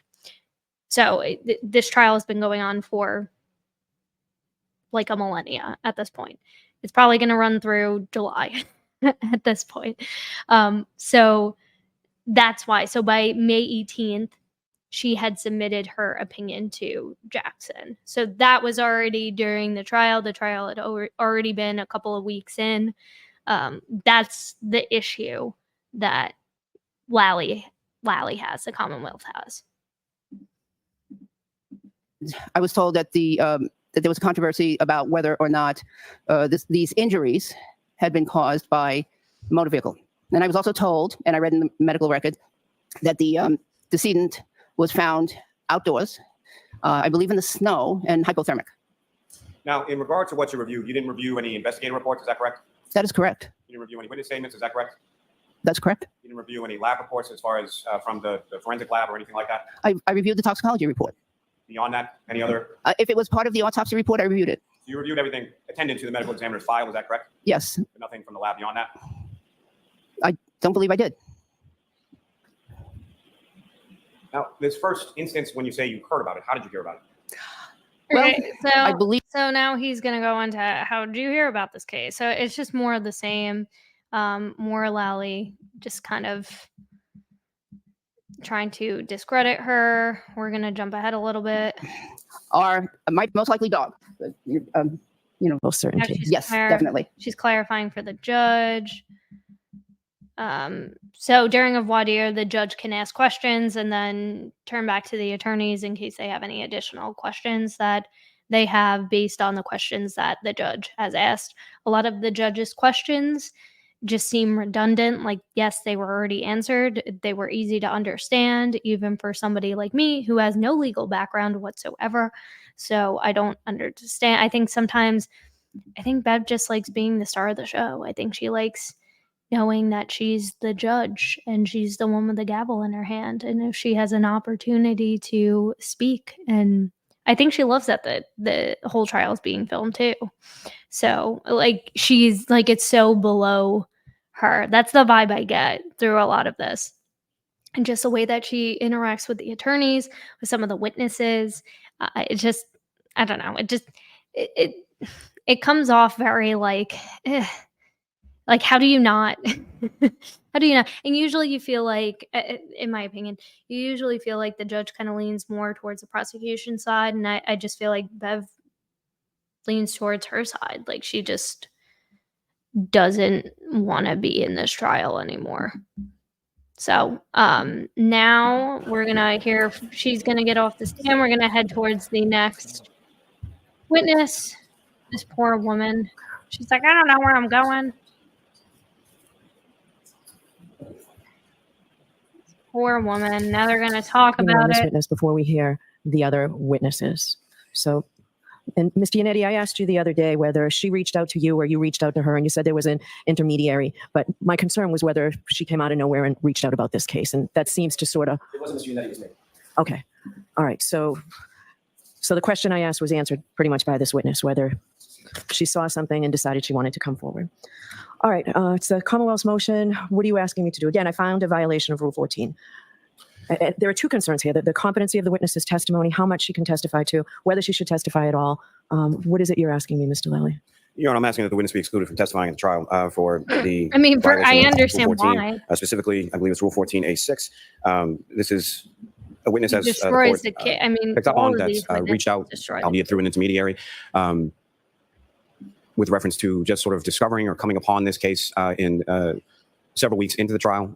It is concerning given the fact that the witness represented that she had a subscription to the Globe Online, received word of this, and the first time that she had ever seen it or it grabbed that her was the attention other was in thing. that first She week of May when, had a as the court as well. Boston Globe subscription. Like I just signed up for their $1 subscription too. Like, okay, she reads news articles. Like she admitted, like, yeah, I heard about this, thought I could help. I'm an expert in this. I just don't.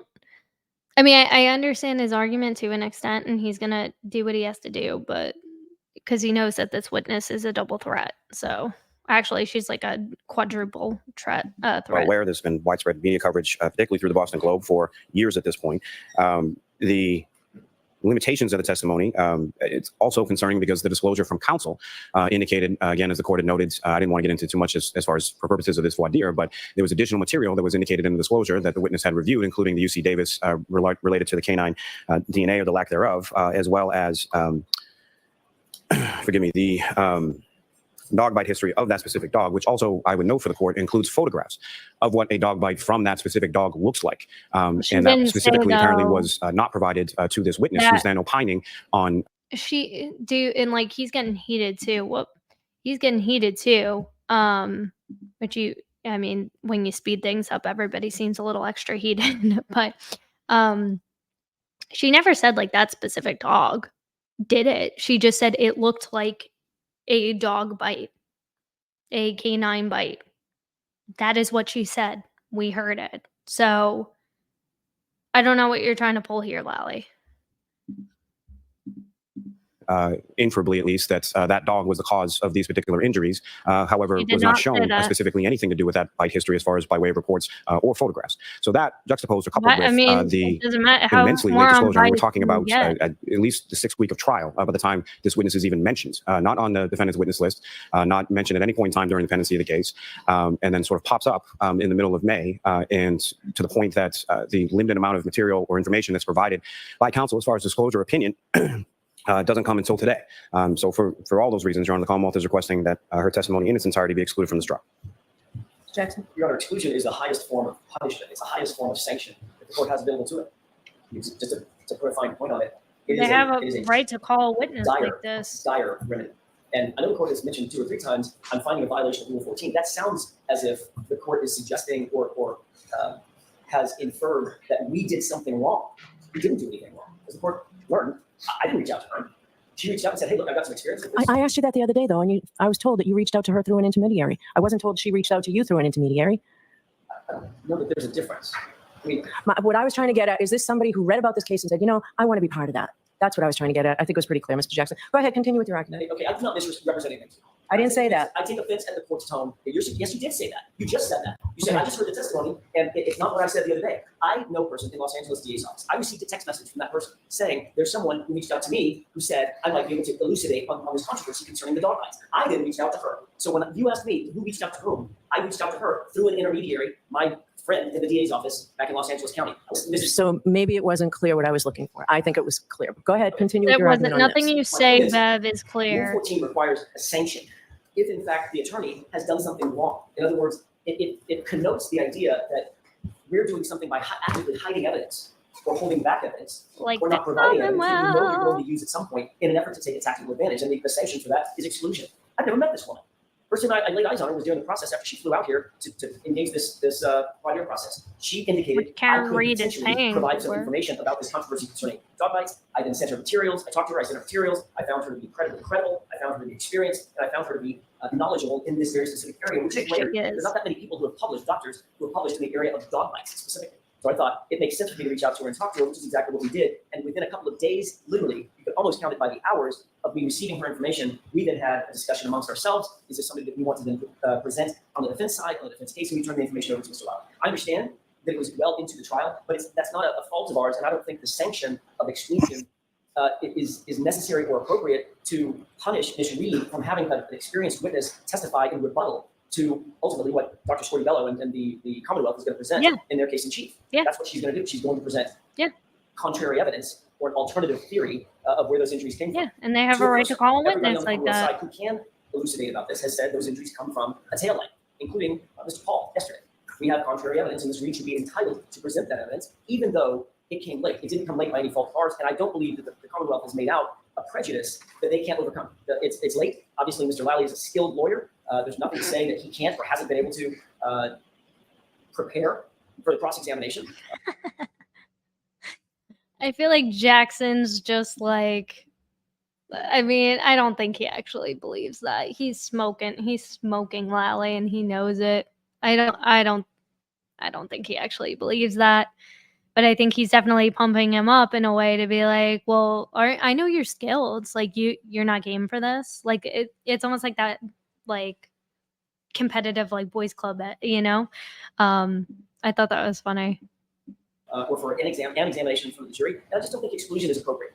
All right. So the second part of this argument, and I'll start with the Commonwealth first. So in your motion to exclude, you also raise Daubert type concerns. So Mr. Lally, is there portions, if I permit her to testify, are there portions, and focus specifically on the part of her opinion where she says, I guess the defense expects her to be able to say she will testify that these injuries are inconsistent with having been struck by a vehicle, road rash, or scratches from broken glass or taillight material. Correct. I think you have an uphill battle on that part, Mr. Jackson. But Commonwealth, what are you saying? If she testifies, what should she be able to testify to? And don't just say nothing. I want some input. No. If the court were permitted to the doctor to testify, Your Honor, what I would submit would be permissible testimony from a legal standpoint. I have some factual questions in regard to that, but from a legal standpoint, I think the court could permit her to testify as to the injuries that she observed, her work in history in that area, observing prior injuries related to animal attacks and whatever consistency she believes that they have with that. I do not think it would be proper to allow this witness to testify or opine anything about the inconsistency with regard to pedestrian injuries. I don't think any proper foundation has been laid for there, whether it be through experiential knowledge in relation to that or any sort of specialized training or knowledge or anything to do with that. She's clearly anything more from a forensic equipped. pathology or anatomical pathology perspective, I think should also be out of bounds and excluded with regard to this witness. Well, She's she certainly a said very she wasn't experienced gonna emergency room physician. So anything in relation to testify that, though. I think it's permissible. But as far as the experience when it comes to motor vehicle crashes or pedestrian crashes, of which the court is well aware, there are a litany of different types of interactions a pedestrian can have with a motor vehicle in a collision sequence. And simply saying, well, there was no injuries to the leg, so it couldn't have been a motor vehicle collision is just plain wrong and not backed up by science or anything else that this witness can testify to from the very limited. Apparently, so physics isn't science. Okay, physics, forensic, like none of that is okay.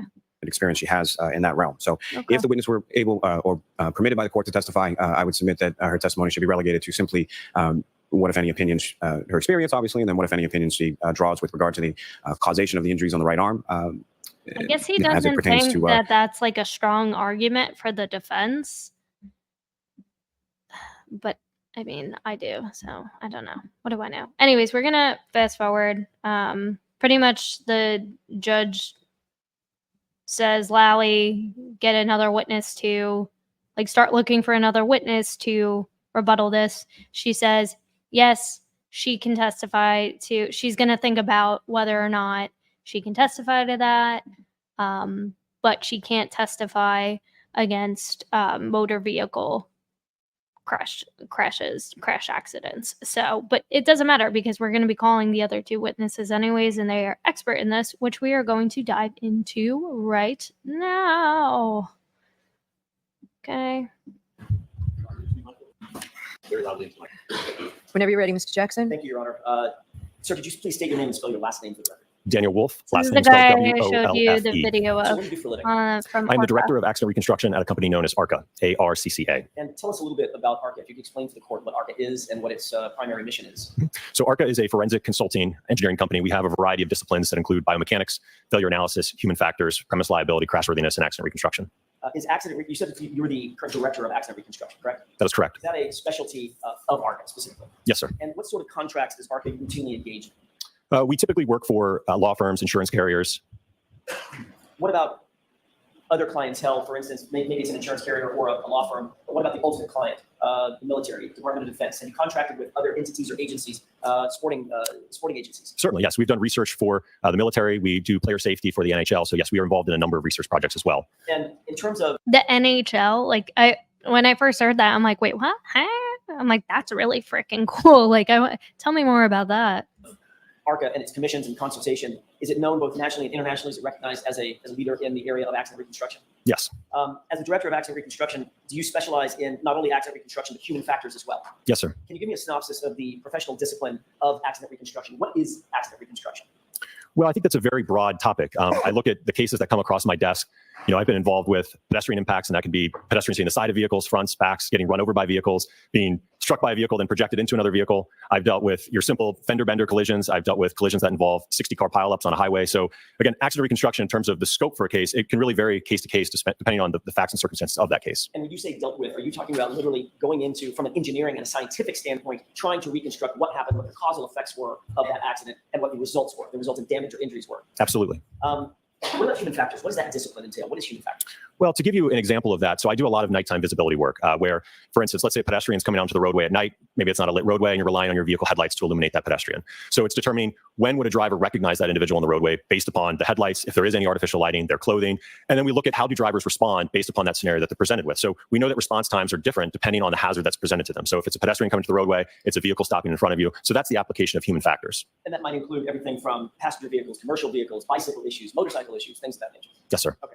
What education, training, and background SUVs. qualifies you to perform the duties that you just described as director of accident reconstruction at ARCCA? In terms of my educational background, I received a Bachelor of Science in Engineering from James Madison University back in 2012, along with a minor in mathematics. Some of my coursework while at James Madison included courses in physics, statics, dynamics, kinematics, material science, and your typical engineering sciences. So remember all those buzzwords that Alan Jackson was using earlier for Trooper Paul's testimony as well too during cross.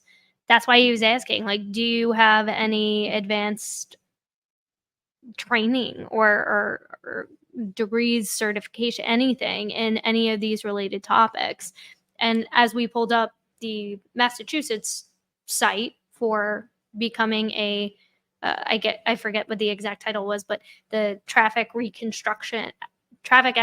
reconstructionist role, you just have to take, it seems like a lot of basic trainings. There's no mention of like physics or kinematics, mathematics, like there's no mention of any of that.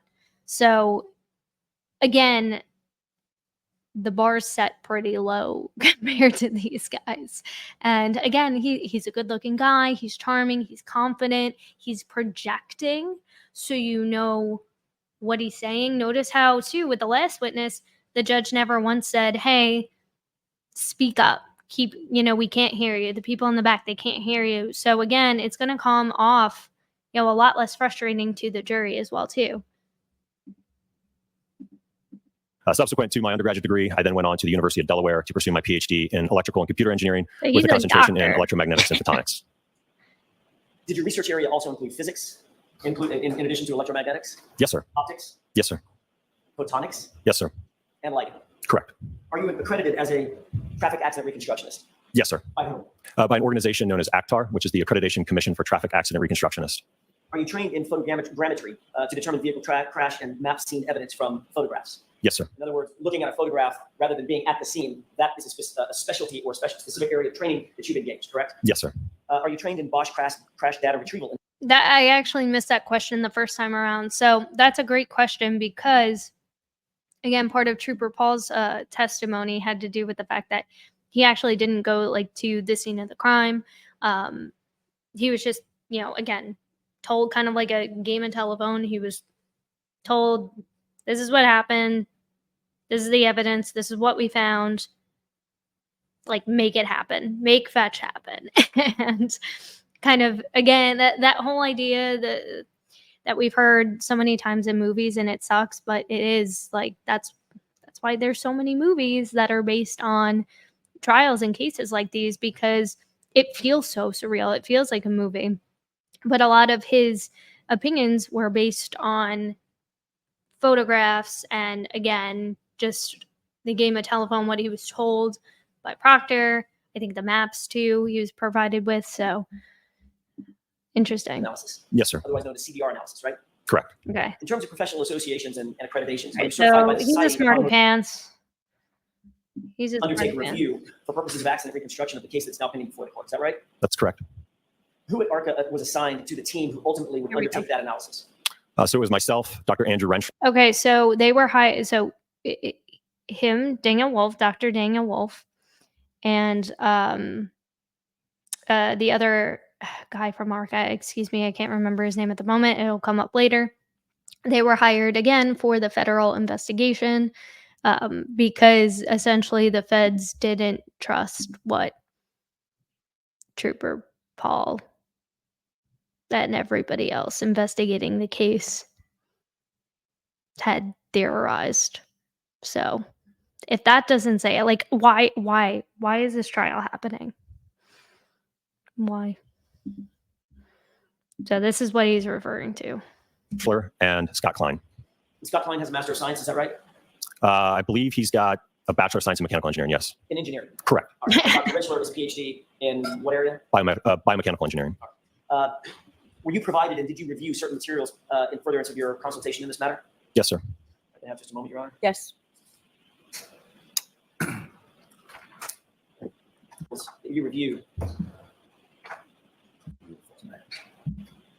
Matter. Do you see a list of 14 items on those 2 pages? Yes, sir. Is that an accurate reflection of the items that you were provided by this other agency to review in terms of coming to your opinions and conclusions? Other agency meaning the Yes, feds. sir. Yes.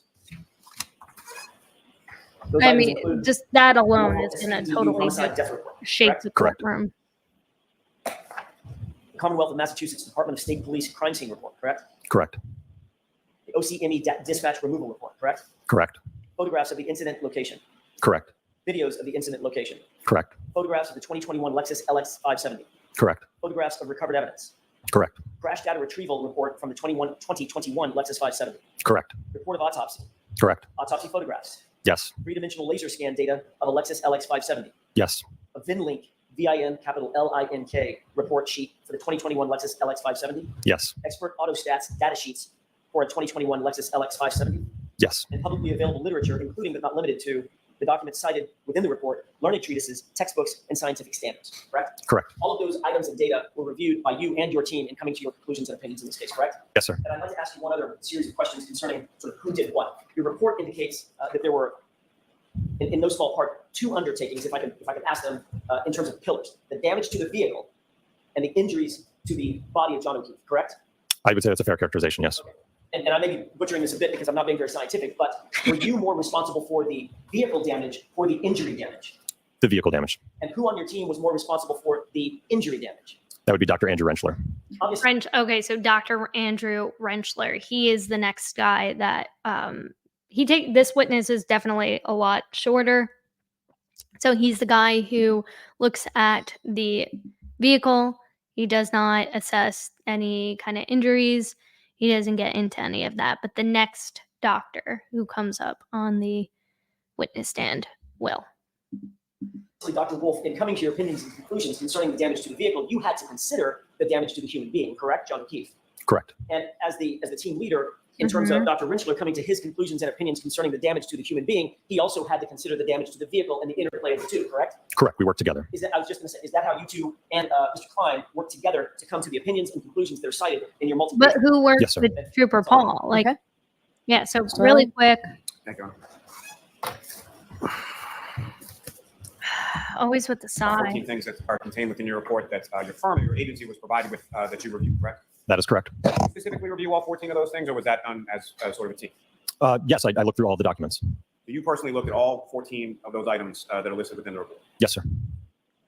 And you indicate that it was your opinions or what you did in this case, that was you were asked to answer specific questions, correct? Yes. It wasn't like you were just tasked with, hey, here's some facts, go do, or take a look at a crash reconstruction or create a crash reconstruction. You were asked very specific questions and you tried to answer them the best you could, correct? I don't know that there were specific questions. I think ultimately it was an open-ended question. But related to you testified as to 2 specific areas that your firm or your agency looked at, right? Those are the disciplines that the report covers, yes. So you testified about some other areas of expertise as far as human factors, visibility, luminescence, things like that. You didn't do any of those things here, correct? Wasn't part of my scope in this case. And the scope in your case, you indicate that it was based on the evidence, correct? That is correct. Now, to be fair, that's based on the evidence that you were provided, correct? Correct. Well, I mean, to argue that's exactly how Trooper Paul came up with his opinion, right? Because he didn't know, like all of that was a game of telephone too. All the evidence he was provided with, and the series of events of what the police thought happened to John O'Keefe was told to him by Trooper Proctor. So it's a little contradictory, don't you think? So what did Mr. Klein do? So as a part of the engagement with the entity that ultimately retained us in this, due to the confidentiality of it, only those who had access to the material to the file were allowed to review it and discuss it. And essentially, Scott Klein served as kind of another Reconstruction expert to essentially bounce ideas off of and help with the review. Okay. So That's correct. Things of that nature. In relation to the motor vehicle damage, those are your opinions, those are your conclusions, correct? yeah. So he's just gonna kind The of agency that retained us gave us a selected. he's just gonna kind of reiterate some of the same questions that Jackson had asked before. The judge is going to ask similar questions. Then we're going to get into Dr. Andrew Rentschler. So this is his partner. He's the one who looks at the injuries that were caused. So he's the guy who worked together to piecemeal what happened to, or potentially happened, in their opinion, to John O'Keefe. Reconstructionist. Your name and spell your last name for the record. What do you do for a living? I am a biomechanical engineer and accident reconstructionist. In what area of the country do you live in? I live in Pittsburgh, Pennsylvania. What is your title currently at your company? I am a vice president and director of biomechanics for the Midwest Division. And what is the name of that company? It's called ARCCA LLC. And what is the main mission of ARCCA? What is ARCCA? Myself, other types of events. So we really do all types of work. We do litigation type work, as well as research and development for government. So he's going to go into a lot of the same stuff that his partner just talked about. Biomechanics and human factors at ARCCA. What education, training, and background qualifies you to perform those duties? Well, I got my bachelor's of science in mechanical engineering with a minor in biomedical engineering from Carnegie Mellon University in 1995. I then went on to get my master's. So when I was applying for schools, I thought about applying for Carnegie Mellon because I wanted to do their theater program. And not only is that school disgustingly expensive, but it is like one of the premier school, like especially for theater. And I imagine if he went there, because he's another guy where it's just like you talk and you're like, wow, like I just want to keep listening to you talk about these things. You're so interesting. Master's in bioengineering and biomechanics from the University of Pittsburgh in 2002. And then I got my PhD, or my doctorate, in bioengineering and biomechanics from the University of Pittsburgh in 2004.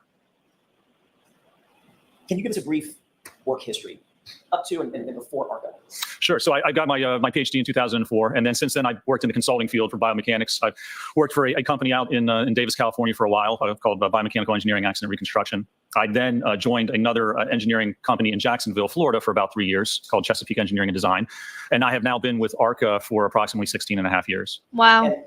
So he's been around. In those positions and in your position currently as a director at ARCCA, do you specialize in research and analysis attendant to evaluating and studying the relationships between crash injuries, crash forces, human kinematics, and human tolerances? For a dissertation, getting your PhD, what about additional studies and research in this general area? I have, yes, sir. Can you describe Retentioner, determine how to make the car safer. And part of that is looking at the force that's exerted on that dummy, because there's tolerance values. We know how much force it takes to cause specific injuries. So we want to make sure in certain instances, at certain speeds or impacts, that if someone's in an accident, the force acting on, say, their head or their neck or their chest is going to be below these established tolerance values. Speaking of how much force it takes to cause an injury to a human body, have you engaged in any testing or published in the field of auto-pedestrian incidents? Yes, I've been involved in a number of studies where we're looking at auto-pedestrian type impacts. Again, a lot of times we'll utilize the crash test dummy where we'll set it up and we'll actually have it It's exactly what different his vehicles partner or different said. objects to look at the response of the body. It's very important if you're talking about an auto-ped type impact. You have to know the configuration of the pedestrian, the vehicle, where they hit on the vehicle, whether it's a projection type impact, a wrap, a fender vault. It really all depends on how the person's positioned and the amount of force and speed involved in that type of an impact. And staying with that for a second, that basic subject matter, have you also engaged in studies related to slips and falls where somebody might fall from a standing position and injure themselves in the head, shoulders, whatever, and those kinds of injury impacts? I have, yes. And I mean, one of the issues we look at it there is a lot of people fall, especially elderly people. So we want to look at what types of forces are being produced. You look at hip fractures, if you slip and fall backwards, head fractures. So we're trying to determine how to prevent those falls from happening, and also create devices or products that can help actually prevent injuries if someone does take a fall.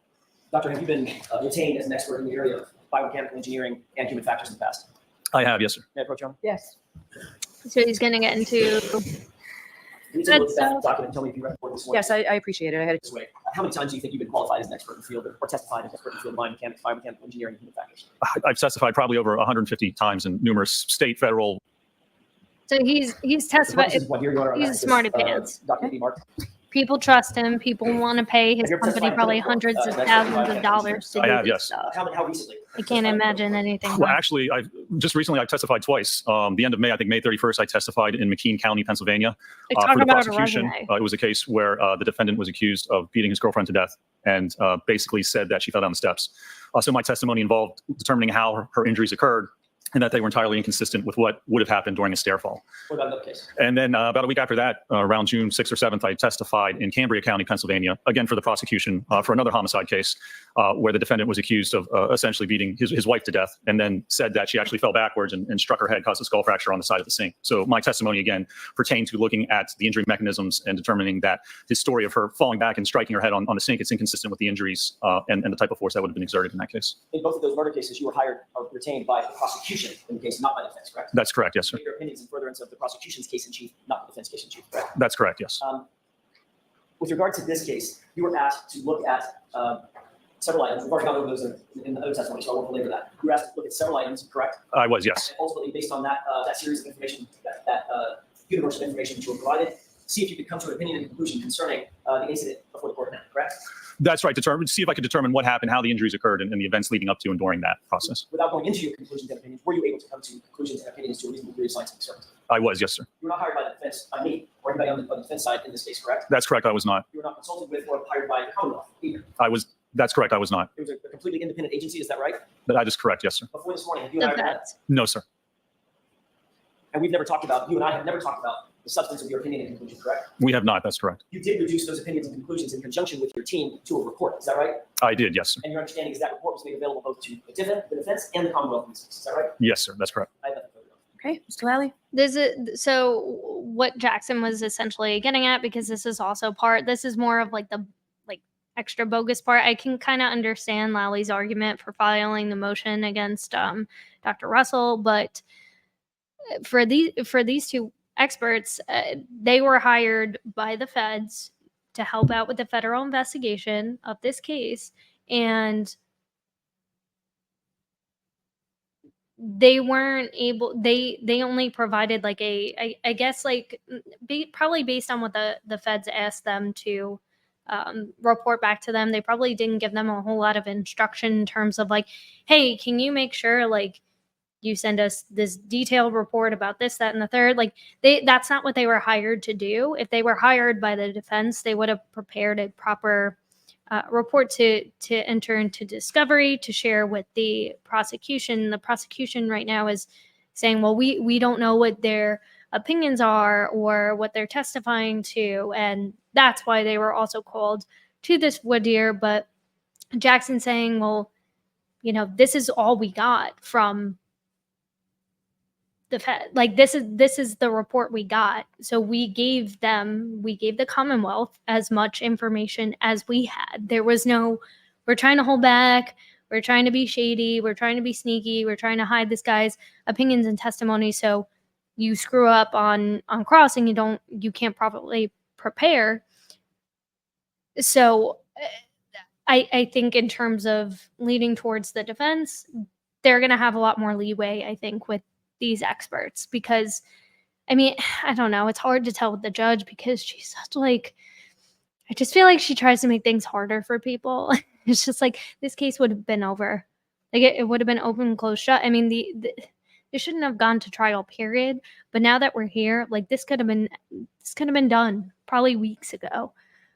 But these little breaks in the schedule week after week, it makes it really hard to just get things done. So I think they're all going to go through. And I think the jury is really going to like these guys because they're really interesting. Thank you, Your Honor. In this instance, in this case, were there any limitations as far as confidentiality or anything that were put on you or any of your team? What do you mean by confidentiality? As far as who, what, where, and how you could discuss what you did? Well, yeah, I mean, certainly we just discussed with who we were retained by in this case. I don't believe I discussed the case with anybody else except for my cohorts who were also involved in the case. And so my question, sir, more is geared towards, at some point you were made aware that your report, your findings were made available to both the prosecution and the defense in this case, correct? I was made aware of that, yes, sir. And when you were made aware of that, was there any limitations on given to you as far as who you could discuss your report, your findings, or anything with?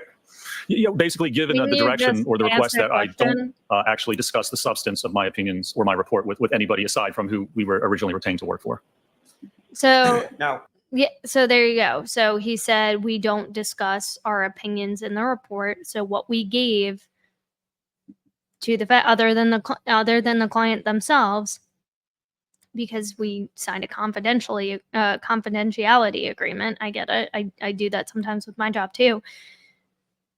That is why you got what you got. Like, this is, if you hired us for this specific thing, yes, we would have provided more details. So there's nothing nefarious going on here. This is a silly waste of time. Sir, I am what you did in this case. I believe it was, yes, sir. So nothing beyond that list of 14 things did you have occasion to look at, review, or have any opportunity to see at any time?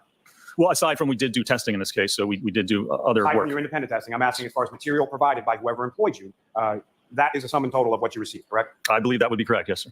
And did you personally review each of those 14 items? Because, and I don't fault you or your company for this, but within the report, there's a lot of wheat. So what I'm asking is, did you personally review each of those 14 items that are listed in that report? I did personally review every bit and every page of information that was provided in this case, yes, sir. And to be clear, just to sort of close the loop on this, when it comes to those 14 items, were you allowed to ask for any additional items, or was it just you were limited to this is what you have, go form an opinion? There may have been discussion about if there's other information available, but I believe ultimately that we rendered our opinions obviously just on this specific information that was provided to us. Now, as far as your opinion in your report, when was that issued? February 12th of 2024. So that date on the top of the report of February 12th, 2024, that's when you sent the report to the people that contracted you to do the analysis in the first place. That's correct, yes, sir. Yes. Can we just say the feds, the federal agent? Unless they can't say that, I don't know. It's just sort of the different roles that you and the other members of your team performed in reference to this. Am I correct in that your primary role in this pertained to sort of biomechanical engineering analysis of injuries sustained by Mr. O'Keefe? That would be correct, yes, sir. And not to put too fine a point on it, but Dr. Wolfe would have been more responsible for issues related to the vehicle itself. Generally speaking, yes, that would be correct. Obviously, there's some interaction between damage to the vehicle and injuries to Mr. O'Keefe, but as far as your primary sort of any opinions contained within this report pertaining to injuries to Mr. O'Keefe, those would be your opinions, correct? Yes, any opinions or information with respect to the injuries would be my purview and my opinions in this matter, yes, sir.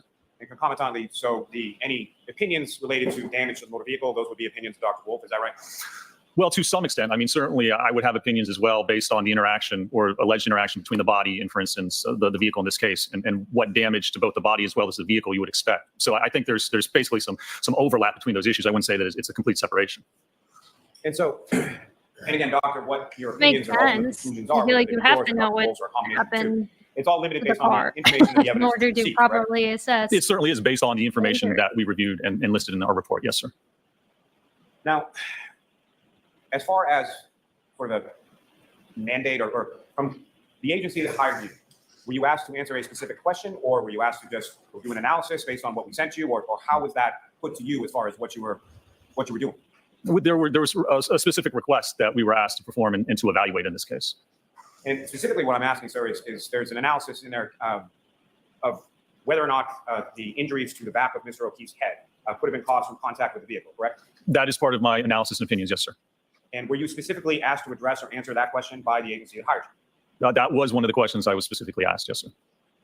I have nothing further. Anything further, Mr. Jackson? No, thank you. All right, so Doctor, I have a couple of questions for you, sir. So regarding the specific request, what were you tasked to do specifically?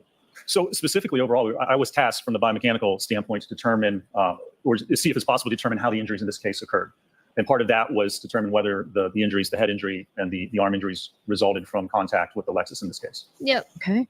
And regarding all of your prior testimony, I did fast forward through this. Apologies, guys, but they did mention that they had experience. One of these guys mentioned that they had experience working with specifically like testing Lexus cars. So, I mean, again, you don't get more legit than that. Field of it seems to be in depositions. Any of those in Massachusetts? There's a couple, I believe. I testified at trial in Massachusetts, Okay. Middlesex Superior Court. Do you know where that might be? I do want to look at that. I can find it for you, maybe a couple of months ago.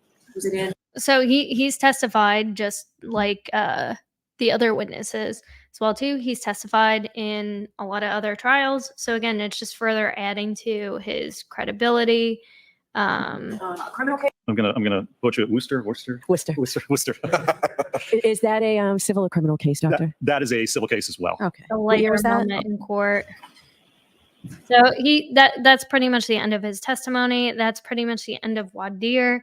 I forget if anything transpired after this. All right. So, Mr. Lally, I will hear you on your motion. Now, we didn't get into the ultimate opinions and the basis for that Oh, opinion. they're just going to kind of close but it out. I'll hear you on your motion. Final argument. You know, what essentially what Commonwealth was seeking and had been seeking was just in reference to that, as far as who did what and who was responsible for what and what were the items reviewed and is that the totality of it. There's a date on the report. I don't know if that was a date as far as when it was filed, when it was opinion was rendered, when that was provided, what was provided to them in the course of their analysis. So I think very simply what the Commonwealth had been seeking for the most part was covered today. Okay. All right. I have some questions as to the scope of the testimony of the witnesses. So, Mr. Jackson, you intend to have them testify consistently with the report, everything covered in the report, Right. and the conclusions, all 4 conclusions in the report? Right. All right, Mr. Lally, what's your take on this?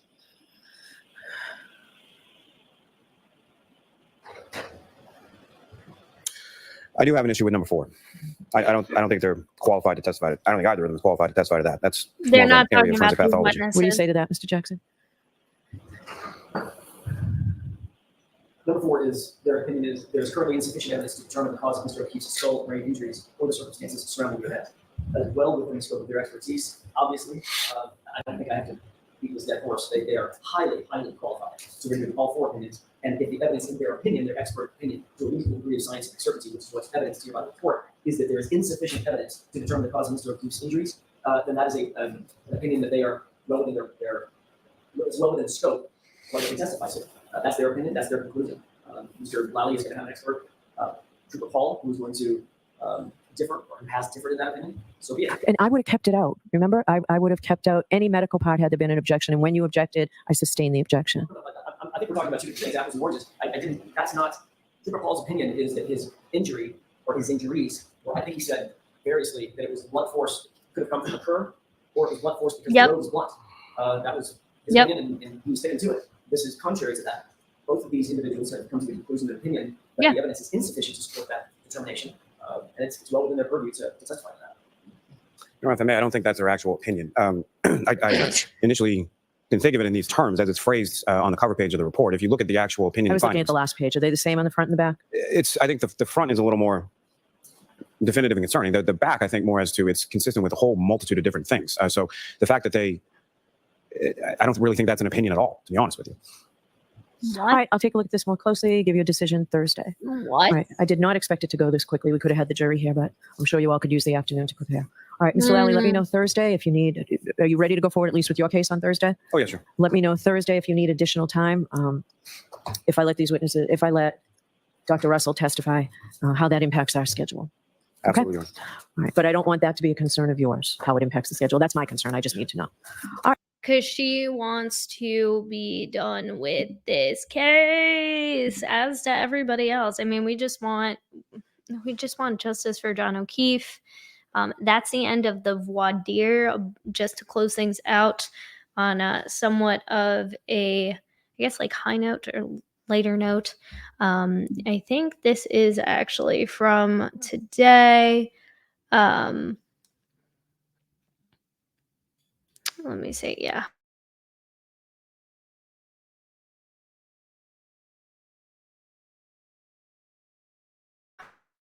Little buzz in again.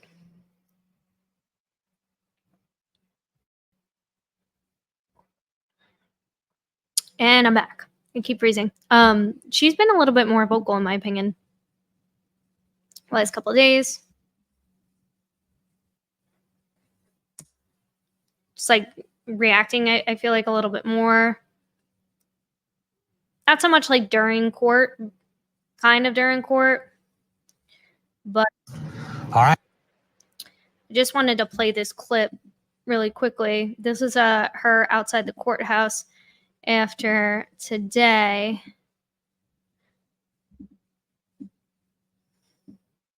Where Court TV, they actually interview her, and they ask if she's planning on testifying. And here's what she said. And I'm glad she answered this way. Cameras.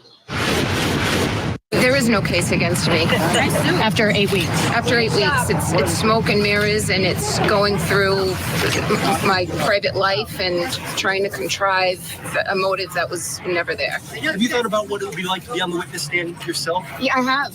I'd like to fill in some holes and correct some lies, but it's up to the attorneys, and they'll make the call probably at the 11th hour, and I'm there or not there. You're lobbying, though, for your chance to testify? I'm an outspoken person, and I've never not been able to speak up for myself and my defense, except when it matters the most. I've got to rely on them and their expertise, and I'll defer to the attorneys. I'm so happy because a lot of people kept asking if she was going to testify or not. And I just don't think she needs to. I think Proctor alone, like, things were already looking bad, but now we're actually getting into expert testimony. I cannot wait for the medical examiner to testify along with the coroner. That's going to be really interesting. And then once defense starts their case, that's going to be really interesting. So I don't think she needs to testify. I think it's natural for anybody to want to speak up for themselves, and you're the only person who can, tell your side of the story. But she's in great hands, and she knows it. And it's amazing to see somebody so confident with their team, because there's so many cases where you see people hire a defense team and then they go for an appeal. They're trying to overturn their conviction. And the first thing that they usually try to appeal for is unfit counsel. And they want a new trial because they just didn't have a good enough counsel for them to defend. They weren't properly defended. So I think she knows it's probably best if she doesn't. I think her outspokenness could come across in one of two ways. I think if Lally did cross her, I think she would definitely not mince words, and not that she's not capable of doing that. I think that's just her personality. And she's not going to hold back. She's not going to BS how she feels. She's going to tell you exactly head on how she feels. And we've seen that through even the evidence and how she's, interacted with John O'Keefe and a lot of the other people. She doesn't really mince words. So I think she knows what she's doing. I'm excited to see how Thursday plays out. Tomorrow, I'm actually going to be recording a video on the Celebrate expert testimony, so we can get some of that cell phone data finally covered. I haven't quite yet gone through all that testimony.